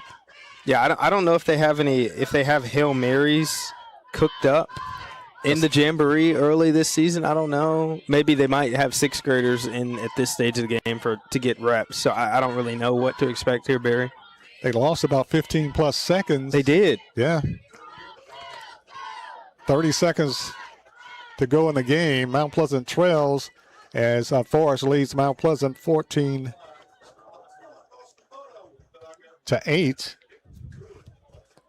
And Mount Pleasant will have a very short time to get a touchdown. Yeah. 30 seconds with a running clock. So we'll see how that works out. Looks like somebody might get their highlight moment. I mean, I'm sure neither team is going to stop playing at this point, but if you are a 6th grader from Mount Pleasant and this is your chance, why not go hard and maybe get a highlight in these last 30 seconds? That'd be amazing. Yeah. You could talk about on the first day of school next week, Barry. Like, the stakes are high. This might be the middle school Jamboree, but the stakes are very high. And they look like they put in the Some very small players in there now, Mount Pleasant does. And a new quarterback. Quarterback hands off to the back, roll around the corner, trying to break a tackle. It looked like Mount Pleasant unloaded the bench. Knox Roberts for the Tigers. So they just called the timeout so they can get, like I said, some very young players into the game, very small players. Pretty much, yes. Like you said, the 6th graders and 7th graders in. So clock stops at 23. 3-yard pickup for the Tigers. So I guess they burned their last time out. But it looked like both teams made mass substitutions in the last 30 seconds. So a lot of the starters are out for both teams. So they're rewarding the players that have been with them and practicing during the hot summer. You're exactly right. Mount Pleasant got younger and smaller. Actually, Forest did too. In the Now last they have. 30 seconds. Yeah. Handing off to the back. Oh. They're still running, and I think a couple of players were confused there of who actually had the ball because I didn't know. Exactly. And the clock is stopped at 13 seconds. As that was 4th down, actually 3rd down. So they're just giving them a chance to substitute, and a lot of players that hadn't got to play playing. And Forest, of course, leading by the score of 14-8. And trying to play everybody. Both teams trying to play everybody, getting a shot, a play. Oh, yeah. Definitely giving a chance for the players to get their highlights and their work paying off, like you said, Barry. They've been practicing too, so. Even Forest's 3rd team is bigger than Mount Pleasant's 3rd team. Forest is blessed with a lot of size. They are.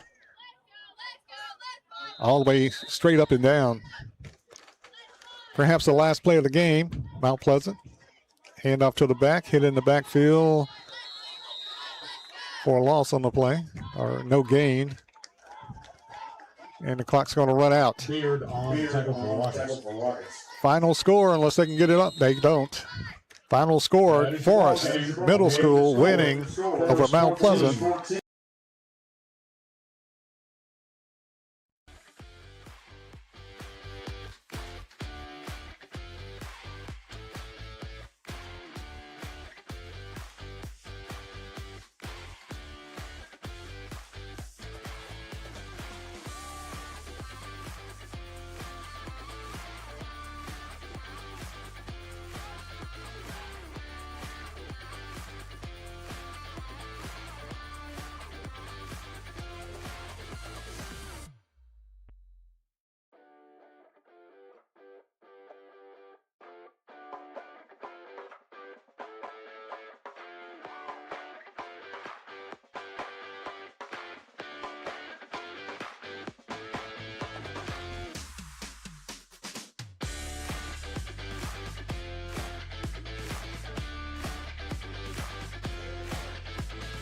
Welcome into Maury County Public Schools Game Day Show on the Front Porch Sports Network, powered by CPWS Internet. We have got some special guests coming your way right now, though.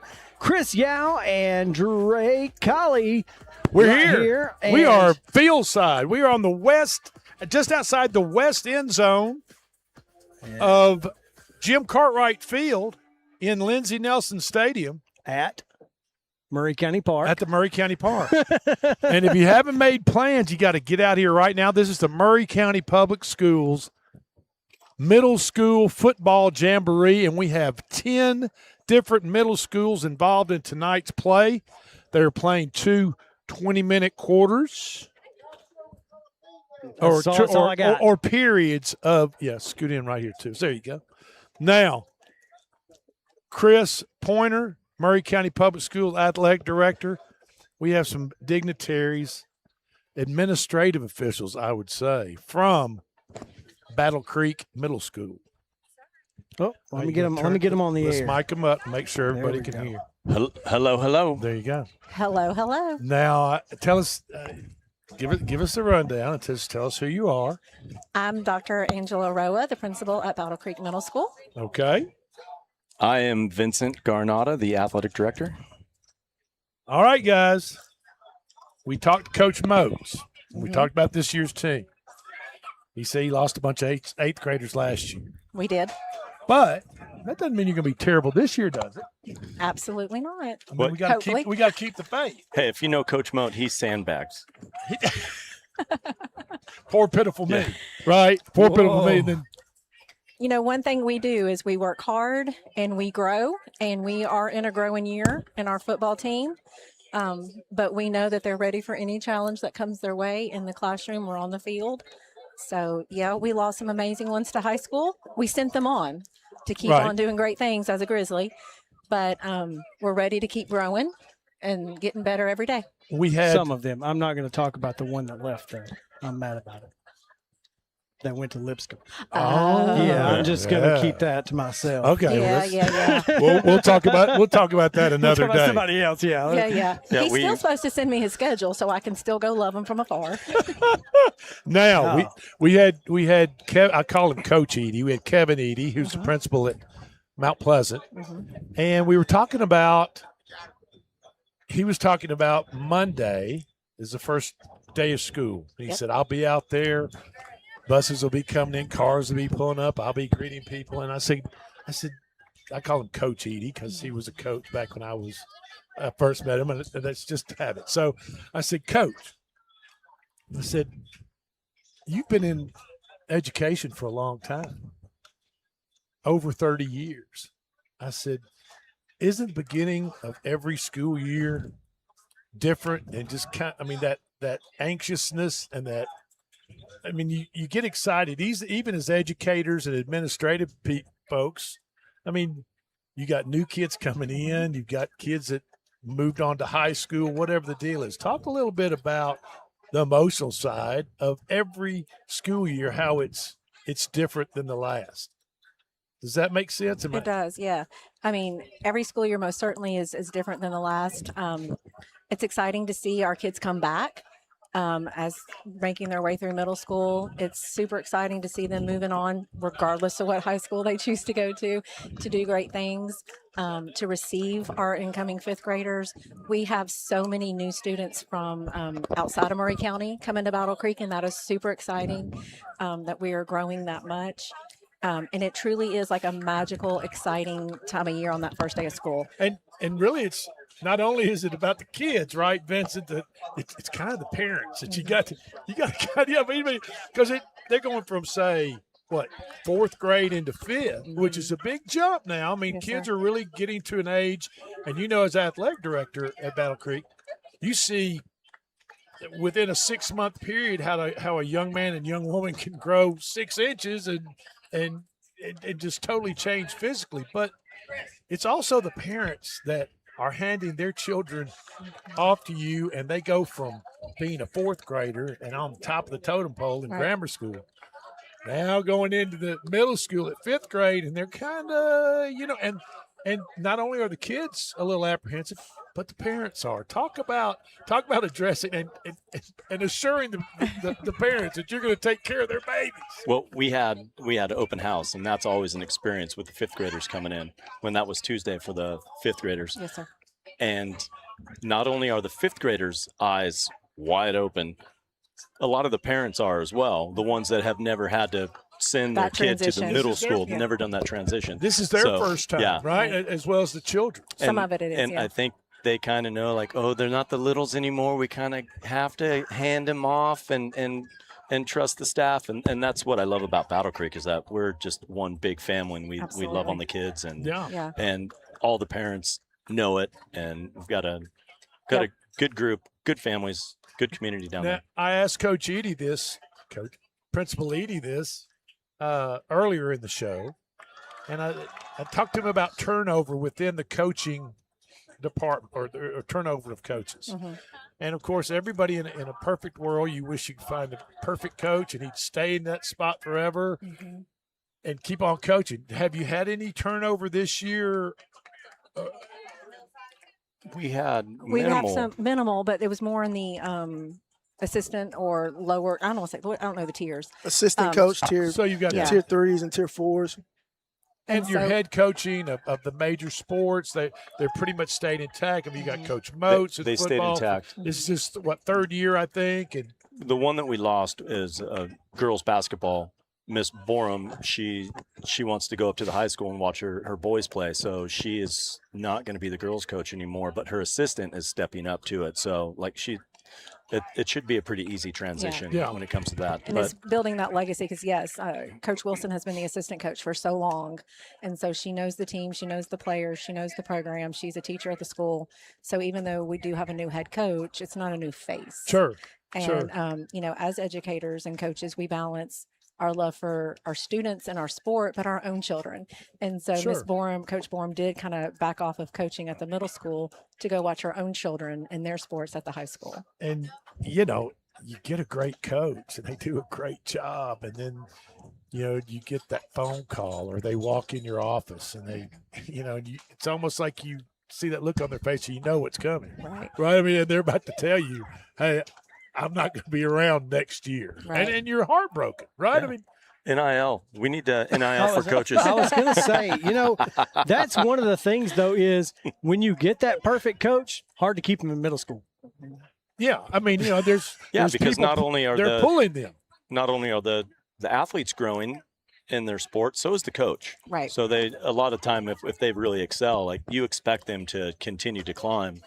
But that's what we do, right? That's what we do as educators. Sure. Is continue to grow new leaders and push them along their journey higher up. And Vincent, as AD at Battle Creek Middle, you understand that at this age of these kids, this might be the first time they've ever put on football pads, football, or put on, it might be the first time they've ever gone out for basketball or whatever the deal is. So you have in one mindset, your coaches and you guys involved with athletics, you're teaching, right? And you're saying, this is how we do this at practice and pregame. And then on the other side, you got, we want to win too. I mean, yeah. But so there's that balancing act that is kind of it's a quick learning curve. It is for sure, and it's a talent. I was talking to the EA Cox coach, and he was telling me how he's broken everything down discipline wise, even getting onto the bus. Rick Sykes. It's like right. Yeah. He's phenomenal. So even thinking about the small things that these kids don't know. How do I behave on the bus? How do I get on the bus? Mm-hmm. And not only the kids, but like you said, the parents. Some of these parents, this is their first time dealing with educational teams or school program teams. They might have dealt with rec leagues or whatever the deals, but to deal with to put on the Battle Creek uniform, to make the team, put on the uniform. Those are some big things in kids' lives that they will always remember the rest of their lives. It's right? super exciting. It's what I really, really enjoy about Tennessee. I moved here from San Diego about 6 years ago, and I was athletic director at a high school out there. The middle schools don't have programs like this. There's not athletic programs. It's all rec stuff. So the fact that Tennessee starts it in the middle school and develops all the kids to go to the next level, it's phenomenal. And so I'm glad you brought that point up. And Chris Pointer, and you could talk to this, how important you coming from California, San Diego area, right? Is that what you said? Okay. Go Padres. There you go. Tony Gwynn. Absolutely. So, even though I'm a Dodgers fan, but it's all good. One of the most, and you see it as an administrator and an educator, how important all this is tonight. The middle school, Murray County Middle School Football Jamboree, and just the athletic programs within these public educational schools here in Tennessee and really across the Southeast, I would say. And how important it is not only for the kids, but for as far as feeding the high school programs, better athletes, and the community, right? And I think at Battle Creek they have something really unique. It's all Battle Creek in some type of, not evolution of a bear, but aging of a bear, right? You kind of got the Cubs, you got the Bears, you got the Grizzlies. And I think the schools being in close proximity with one another, it kind of creates that family atmosphere. So those kids who are in elementary school coming over and seeing middle school games or having older siblings and then later going over to the high school and seeing that and that familiarity of basically about what's going on. So it allows a community to really grow and really support those students who participate in those schools. And, to Coach G's point, it becomes really a family. Each school is extended into the other and everyone working very closely together. And that's, in a lot of ways, a beautiful thing. Absolutely. I would also say sports just as a teaching tool, and Coach Sykes, who we all know Coach Sykes here. He's got pretty strict program. He's got pretty strict rules. You don't come to practice. You don't play the first quarter of the next game. You know what I mean? And he doesn't. The mom calls up and says, "Well, and we talked to him the other day on the radio station, on the radio show. He said, I had a mom call and said, well, my son's got to go get a haircut. He can do that on another time. Coach said, well, okay. And he's going to miss practice this afternoon. And I'm calling you to tell you. And he said, okay. Well, I'm telling you, Thursday's game, he'll be out the first quarter. Yeah. And he said, what am I supposed to do? Right. And the old saying goes, excuse me, that children and pets need boundaries. You know what I mean? I mean, and believe me, I've got a little long-haired miniature dachshund home, and Carl needs boundaries. Now the children are gone. That old saying, you give an inch and they'll take a mile. Well, So- I also think, that yes, we want to be successful on the field, but our ultimate goal is to raise and to help grow good humans and good people and good work ethics, and to, hard work outbeats talent when talent doesn't work hard. So even though we might not come away with a championship this year or all the wins, we're instilling a whole lot more than just that W on the scoreboard. You guys as educators,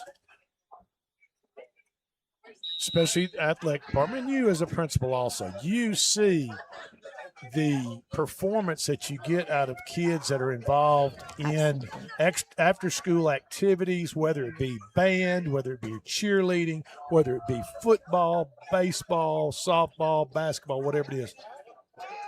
Those kids,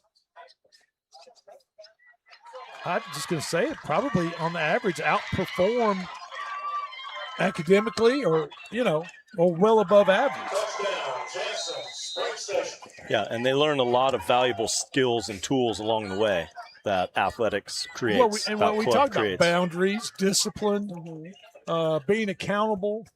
Yeah, we talk a lot about our athletes being student athletes and students first. And so the lessons they learn. Wow, what a concept, right? I mean, nowadays, yeah, it's not the case everywhere anymore. In the college world, Yeah. we don't hear that term much Well, anymore. and the lessons they learn on the field hopefully are applicable in the classroom and vice versa. But most certainly the students that have programs that have things to do after school, other successful caring adults that pour into them outside of their home, they most certainly are the ones that, follow the successful path, so to speak. We had my wife and I. She moved when we married. She moved. She and her two children moved to Columbia, and they went to Heads up, Chris. They went to. We almost got hit by football. They went to school to E.A. Cox, and then went to Spring Hill. And Abigail became a cheerleader. And when she became a cheerleader, what'd you say?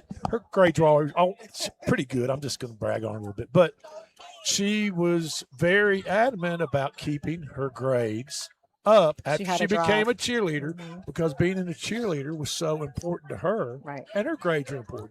But it just they complemented each other as she went through her years at Spring Hill. Does that make sense? And Lovely little motivation factor that we have. That's right. Yeah. Isn't it? And you see kids do it, and it happens to children all the time that are involved in extracurricular activities after school. And It's a drive for sure. I was involved in a lot of extracurricular activities, but what drove me was the free hot fudge sundae at the end of the report card 9 weeks when I get A's and B's. I got a free hot fudge sundae. That was all that, that's all that mattered to me. Hey. I wasn't worried about the rest of it. I mean, food's a big motivator for a I'm lot just of us. saying. And I thought he was talking about his high school years and was going to go a total different direction. So Maybe he was. Who knows? Well, I listen. was talking about high school. I got free hot fudge Sundays all the way through high school. Well, I think the Bears just went down by 6, didn't they? Yeah. They did. Yeah. Well, They did. You guys need. Yeah, we're going to let let you it go. go Let and you go watch cheer 'em. them on. Okay. All right. Well, it's a pleasure. Thank you so Absolutely. much. Thank you so so much much. for visiting with us. The athletic director and principal from Bear Creek Middle School, the Bears. Thank you guys for being with us. Going to take a quick break. Yeah, we could take a quick break here, and then we'll get back to it because we'll see what's up with The Battle Creek Bears are down 6-0 right now to right. Spring Station. So And we might want to mention that it's a bear fight. Mount. No, they're the Mustangs. Oh, Mount Pleasant lost 14-8. 14 in that to first 8 game to Forest. Forest. Yes, first So, game to Forest. We'll be right back. We'll have Chris Pointer and Eric Perryman with us on the other side of this break. Stick around here on Murray County Public Schools Game Day Show on the Front Porch Sports Network, powered by CPWS Internet. And don't go anywhere. We'll Come on be back. Right back.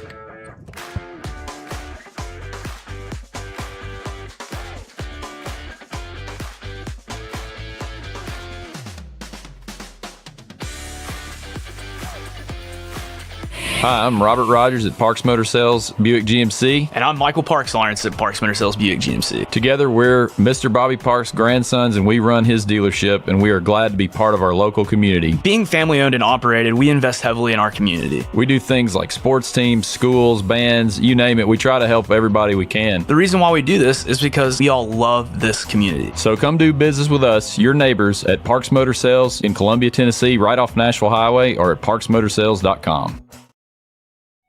Hello, I'm Rick Whitley. And I'm Daniel Pollard from Jones & Lang Sporting Goods. We would like to take this opportunity to thank all of you for the many years of support. Since 1966, Jones & Lang has been locally owned and operated and supplying teams from T-ball to college. Stop by and see what we can do for you. We offer a wide variety of services from silk screening and embroidery to our custom trophy and awards department. We're open Monday through Friday, 8 to 5, and Saturday, 9 to noon. Remember, Jones & Lang Sporting Goods, the look of a winner.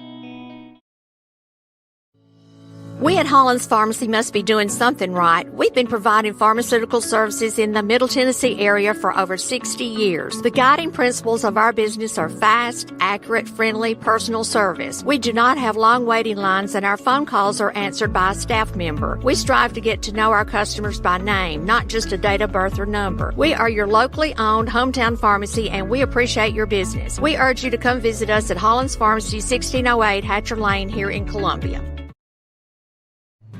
Hello, this is Rick Tillis from Tillis Jewelry. What is a full-service jeweler? Experienced staff, custom designers, in-house jewelry repairs, and beautiful jewelry. Yes, at Tillis Jewelry, we are passionate, knowledgeable, and committed to integrity. We strive to be the best in our community and in our profession. We build long-term relationships and become part of family traditions that will cross generations. We delight clients by providing an unparalleled selection, superior service, and exceptional value. Tillis Jewelry, we exceed your expectations.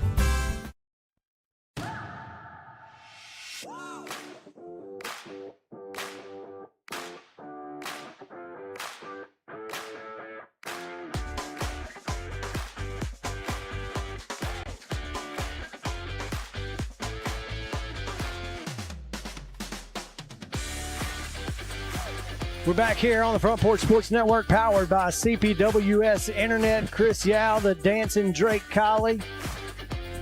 Loving it, baby. You know what? It's been the longest 6 months of my life Ever. since football, since the Super Bowl's been over. I'm just telling you. It has been a long time. We are joined right here on the stage, Murray County Public School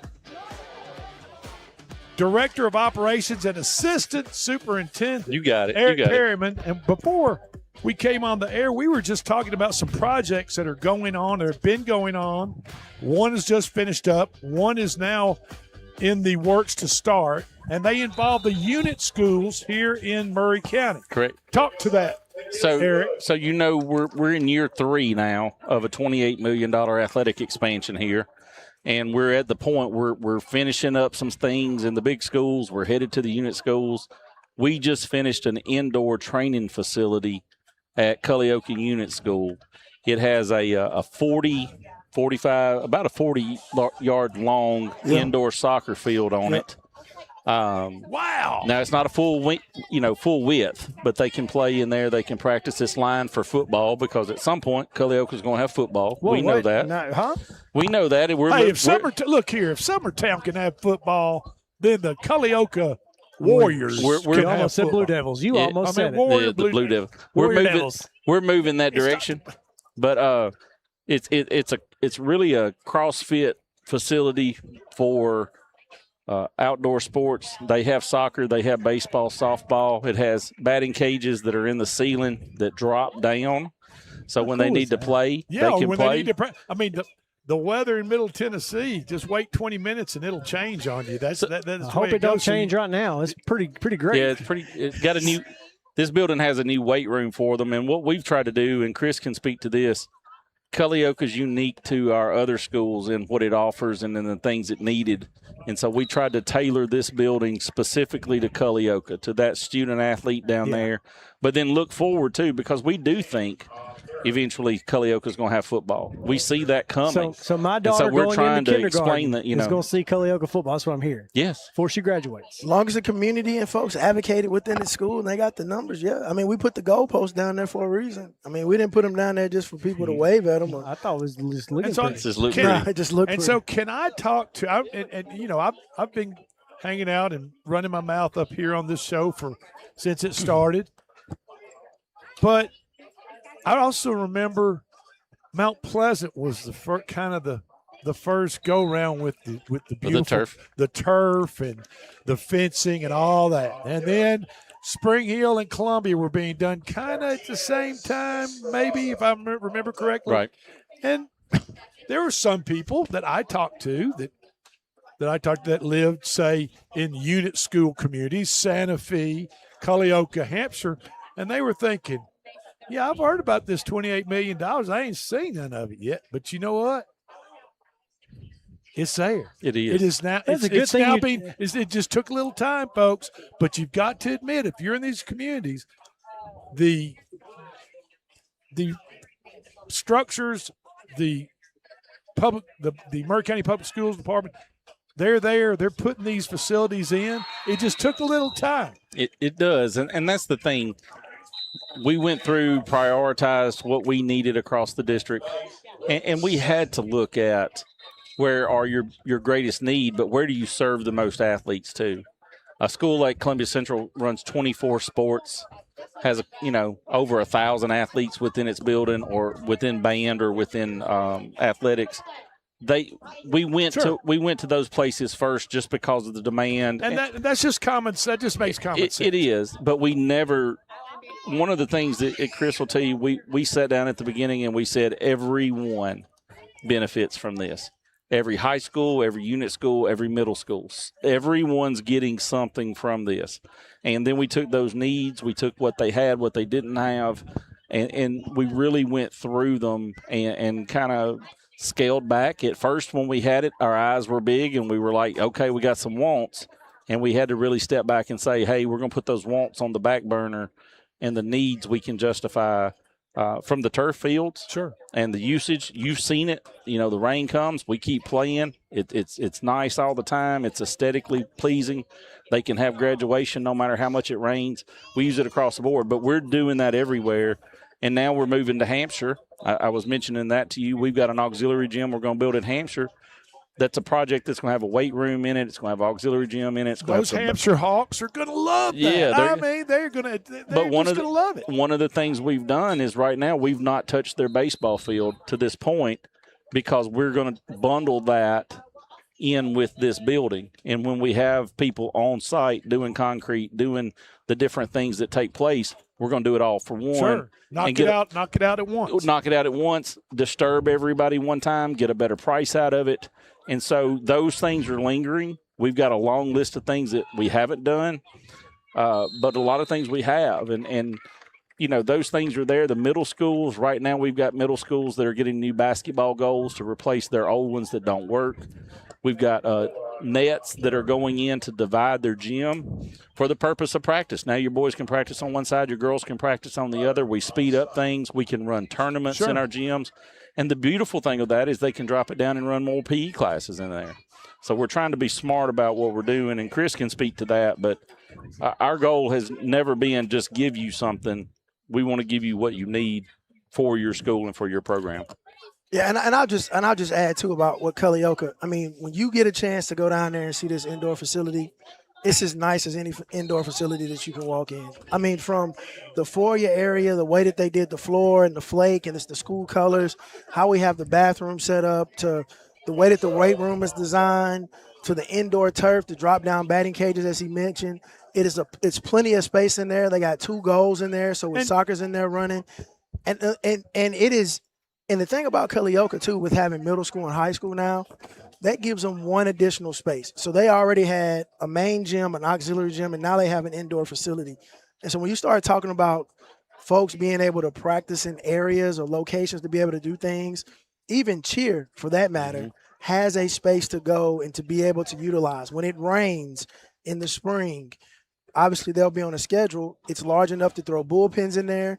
You got multiple cages to pitch in there. You can take ground balls, and you can take some you can take a little bit of fly balls in there too. Sure. Yeah. And people in the unit school communities, it just took a little time, folks. They promised, the Murray County Public School System promised that help was on the way. And guess what? The cavalry came. The facility in Culleoka has been done, built, ready to go, ready to use as we speak right now. And help is on the way down to Hampshire, Tennessee for the Hawks.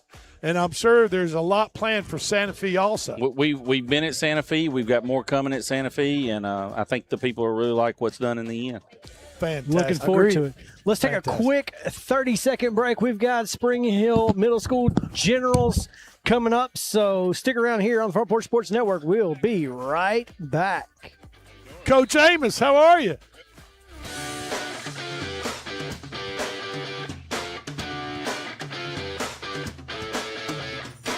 In our connected world, a strong, reliable internet connection isn't just a luxury, it's a lifeline.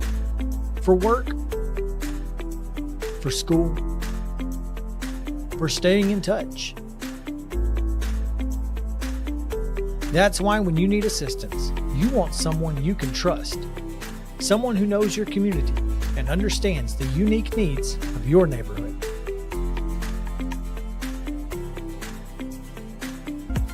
That's where our local customer service and tech support team comes in. Our local support specialists are real people with real solutions right here in your hometown. At CPWS, we're more than just an internet provider. We're your neighbors, dedicated to keeping our community connected with local service you can see and local support you can hear.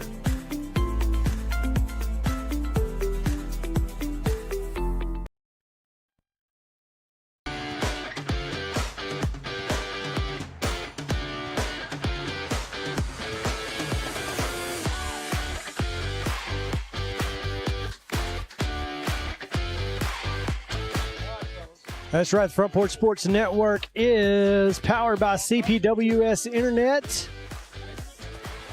All you got to do is give us a call to 375-7777. We'll get you hooked up with 1 gig of internet for just $50 for your first 12 months. That's $50 a month for your first 12 months.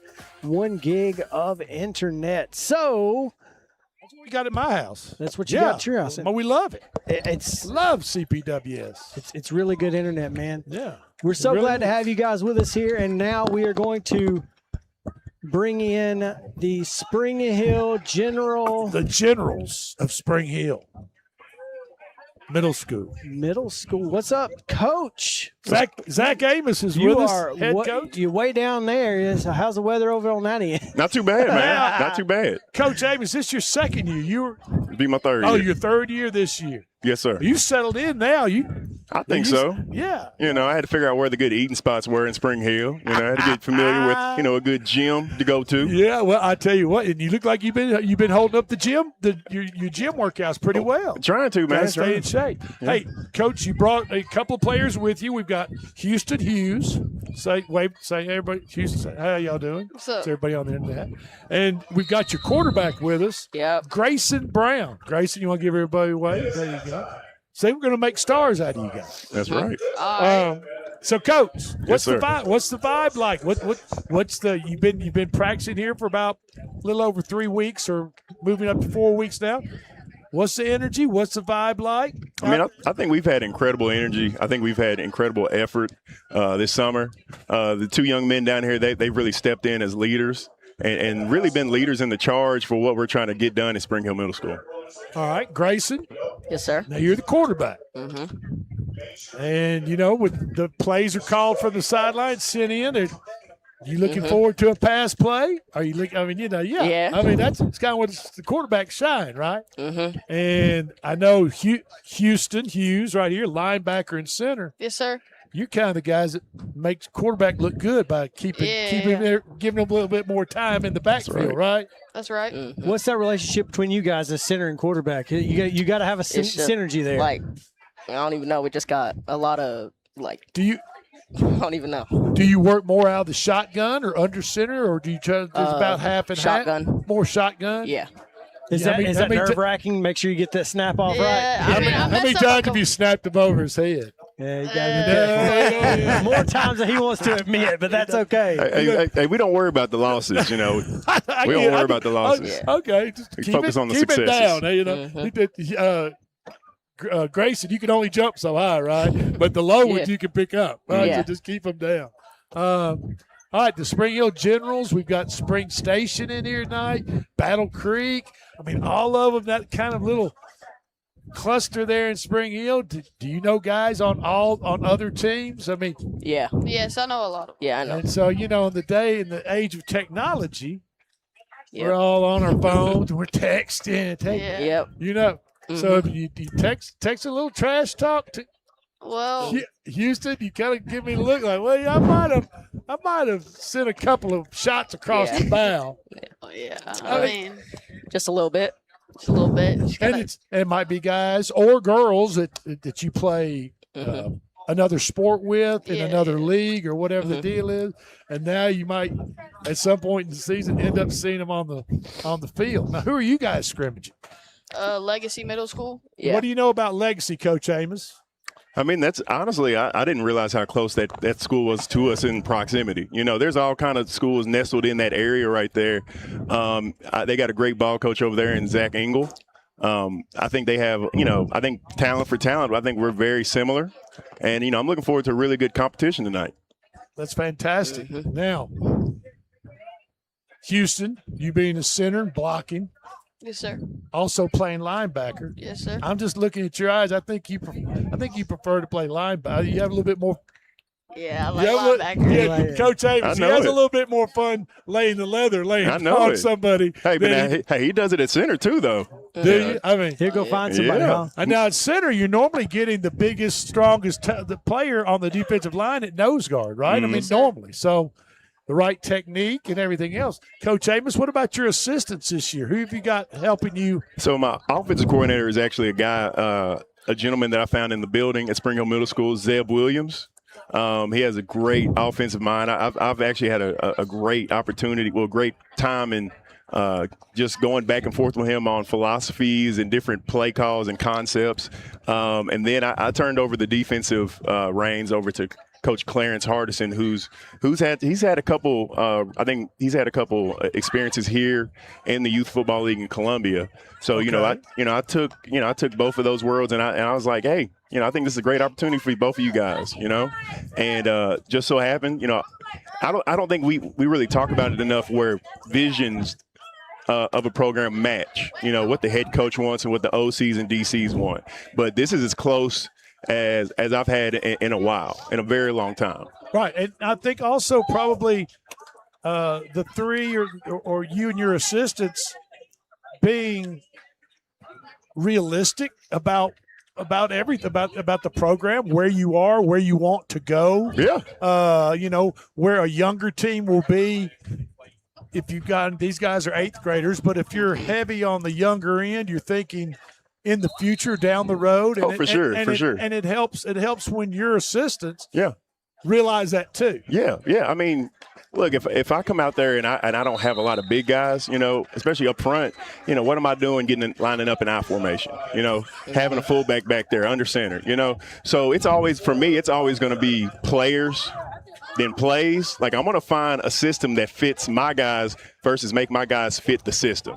Okay. And that's what we're trying to do there at Spring Hill. Okay. All right. I got a question for you. Who's the biggest comedian in the locker room? This guy right here. Yeah. Oh, we got him on the stage with us? Are you serious?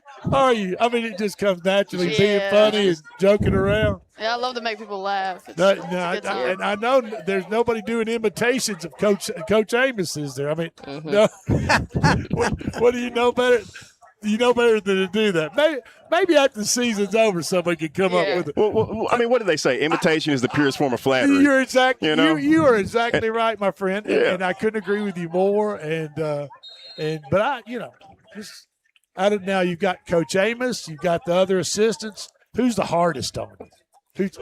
I'd say Coach Clarence. Who's Yeah. the coach that's probably going to lose his voice by halftime? Coach Clarence. Okay, there you go. So, but you know, he's a motivator. Yeah. And when he says something, you guys know that he means it, and he's normally right about it. Yes, Right? Yes, sir. That's a good man to pay attention to and follow.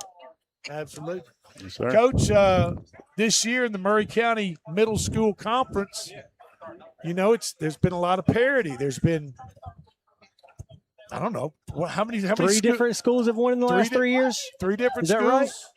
Yep, So, we've Cox, Cox. Mount Pleasant? It's been going on for this is the 4th year or 5th year we've done this.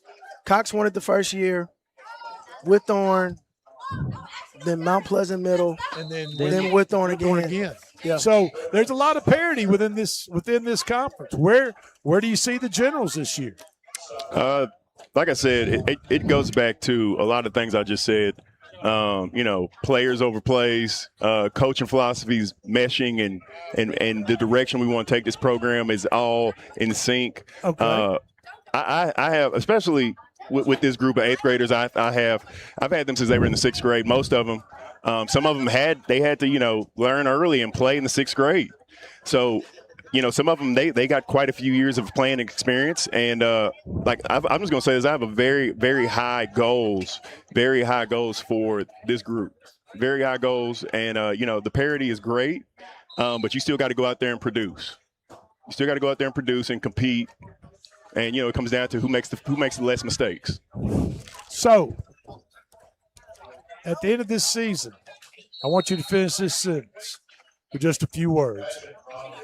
In order for us, as the Spring Hill Generals, to hoist that Murray County Conference title championship trophy, is going to be because everybody's being great teammates with each other. I got my teammates back. They got my back. If I make a mistake, I'm not going to hear my teammate jumping on me. Right? Pick him up. I'm going to pick him up. I'm going to lift him up. Right? So that's the world we live in too. You know? So you're preaching unity. Yes, sir. I mean, always. I mean, you got to be one team, right? I mean, that's it. Because there's 22 players. There's 11 on each side, plus a few others that are going to make the difference. Not just one player. Yes, sir. On the football team. That's correct. We certainly appreciate you spending time with us. Thank you, sir. Best of luck tonight. Grayson, Houston, you all go get them tonight, okay? Thank you, sir. All right. Thank you. All right. I got to hear that impression, man. I got to hear that. Good luck, fellas. Hey, we'll be right back. This is the Murray County Public Schools Middle School Football Jamboree Special Edition. Don't go anywhere.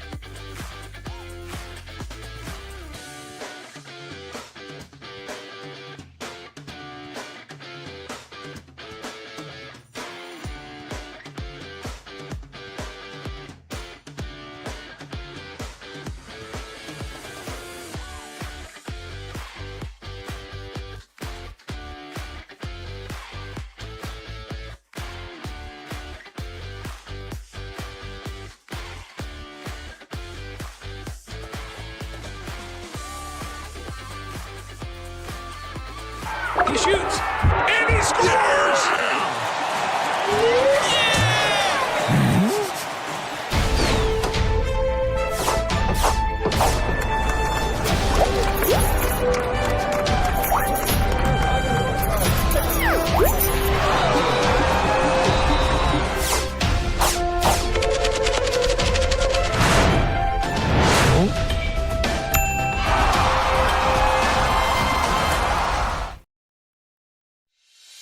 At CSH, we know the sport of football builds discipline, character, and work ethic, 3 common characteristics of winners. It's a sport where we drowns out me. Leadership is nurtured, and that's why CSH supports all Murray County football teams, and want to say a special thanks and good luck to every player, coach, volunteer, and parent of this year's teams, from youth programs, middle schools, and high schools. We know football builds men that make a difference. Let's go.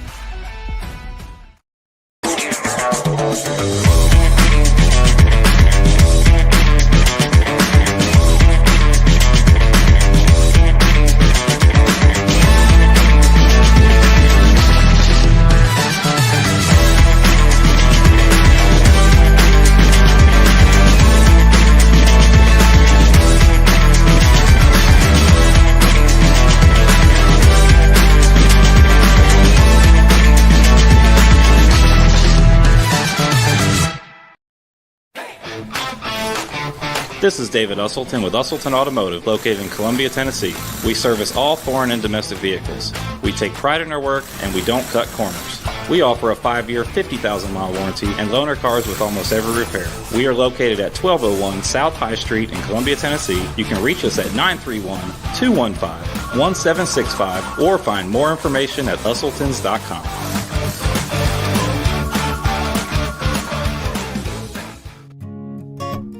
Hey, this is Trip Stoltz, owner of Columbia Ace Hardware. We are excited to announce that we have completely remodeled our store.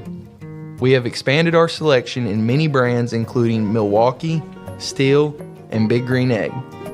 We have new inventory arriving daily, so come see the changes for yourself at 112 East James Campbell Boulevard, Columbia, Tennessee. Ace is the place with the helpful hardware, folks. Hello, my name is Zach Maddox. I'm a proud third-generation owner-operator of Columbia Paint and Wallcover, founded by my grandfather, Ralph Maddox, in 1946. We offer a variety of paint and wallcovering products, but our passion is customer service. We can offer many personalized services and can come out to your house or business if needed. Come visit us at our Columbia location or our new Spring Hill location behind Church of the City, or visit us online at paintcolumbia.com. Columbia Foodland is a locally owned and operated family grocery store with a full line of dry, dairy, frozen, meat, and produce items. We focus on keeping the freshest hand-cut meat and produce items daily with the most competitive prices in town. We offer weekly ad specials as well as in-store weekly specials throughout the store. Located at 427 West 7th Street in Columbia in the former Harris Foodland location. Columbia Foodland. We are here and ready to serve the wonderful people of Columbia and the surrounding areas.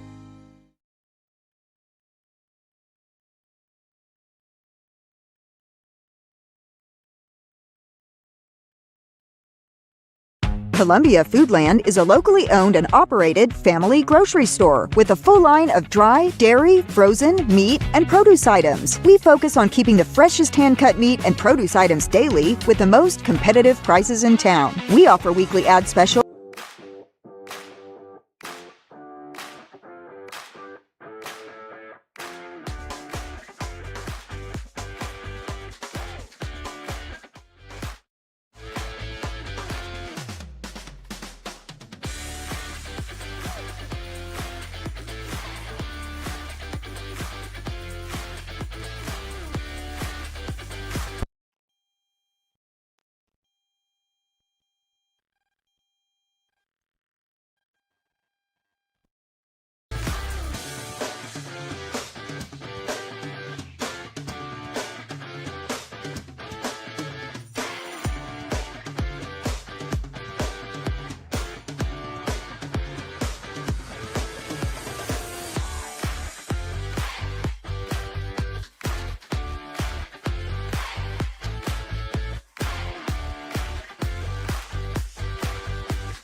Drake, we are indeed on the radio.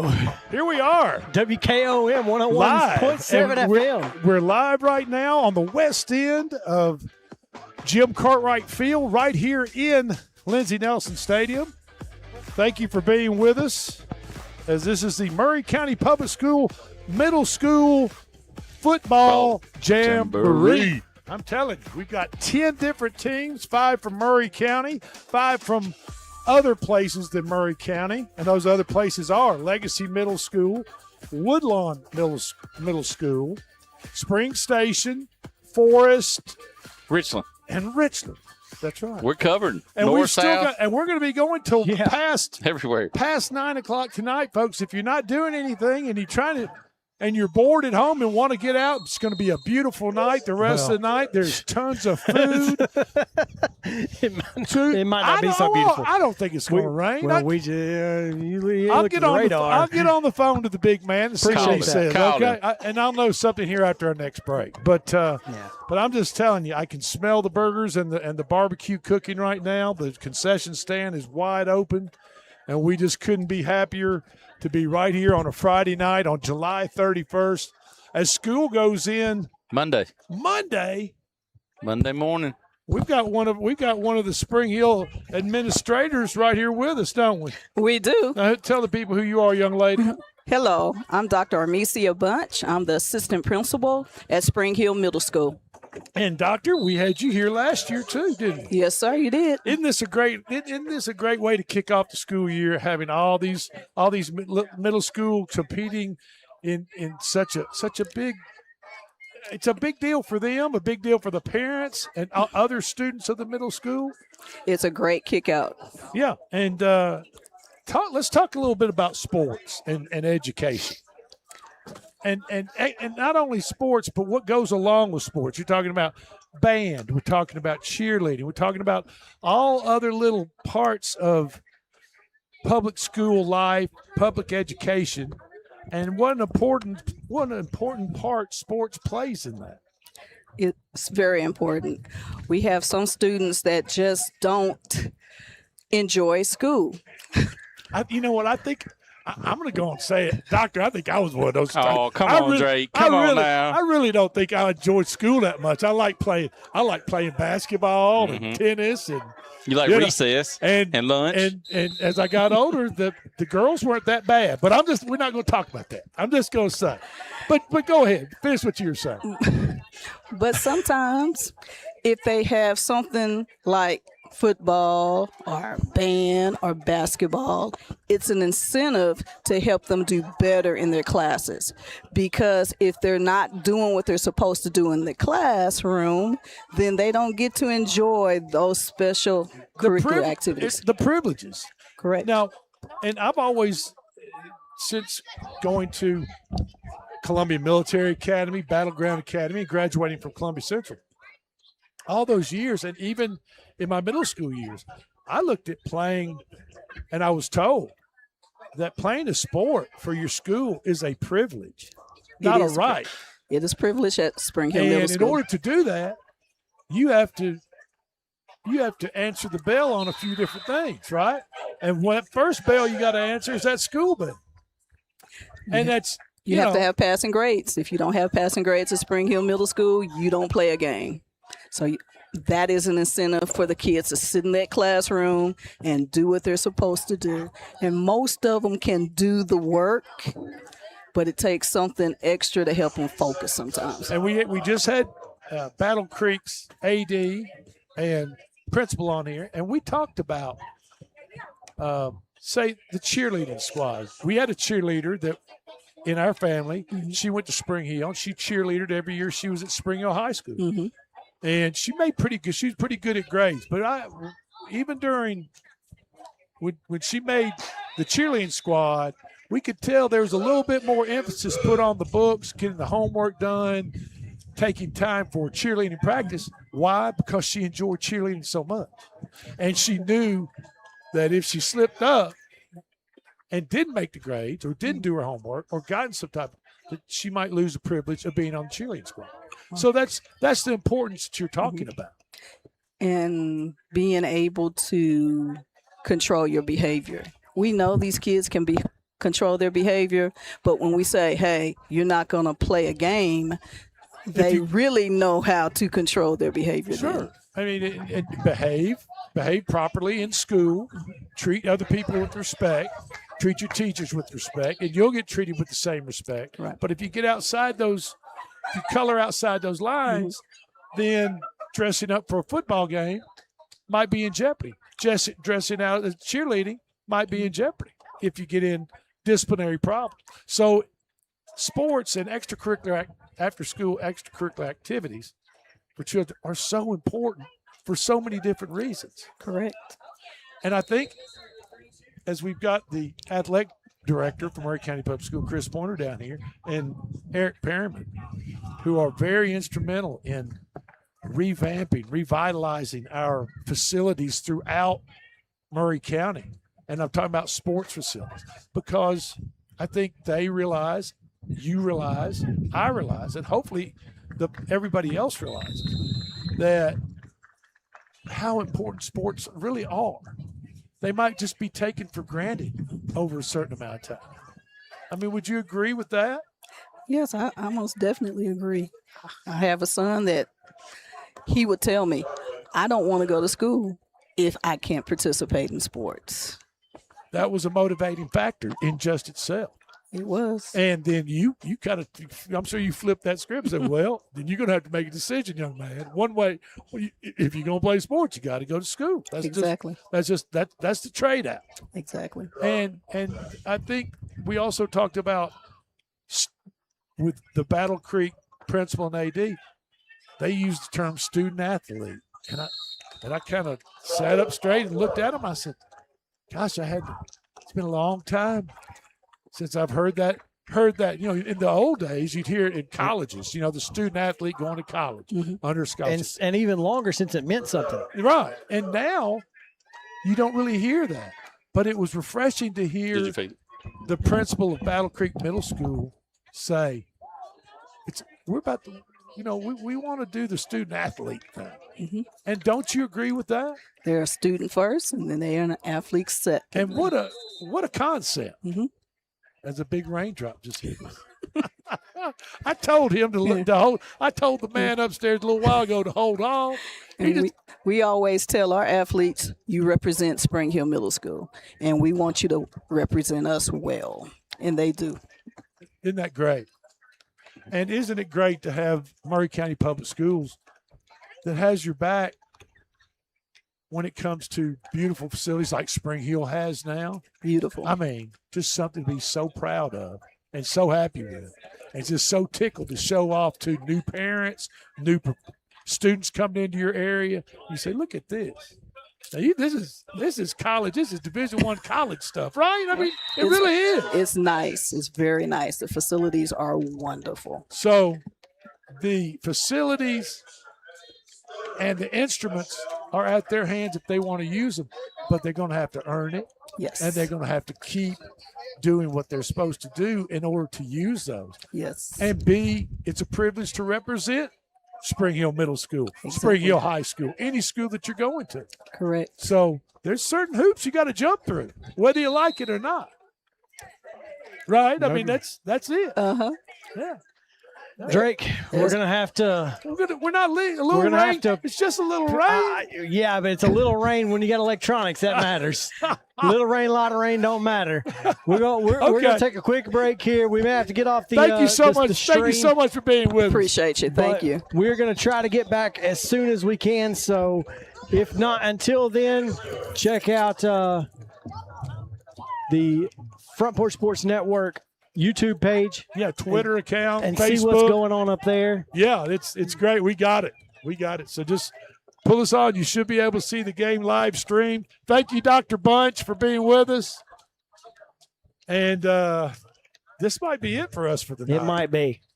We'll check it out. We'll let you know. Okay. Keep it here on WKOM 1017, and we might be back later. There you go.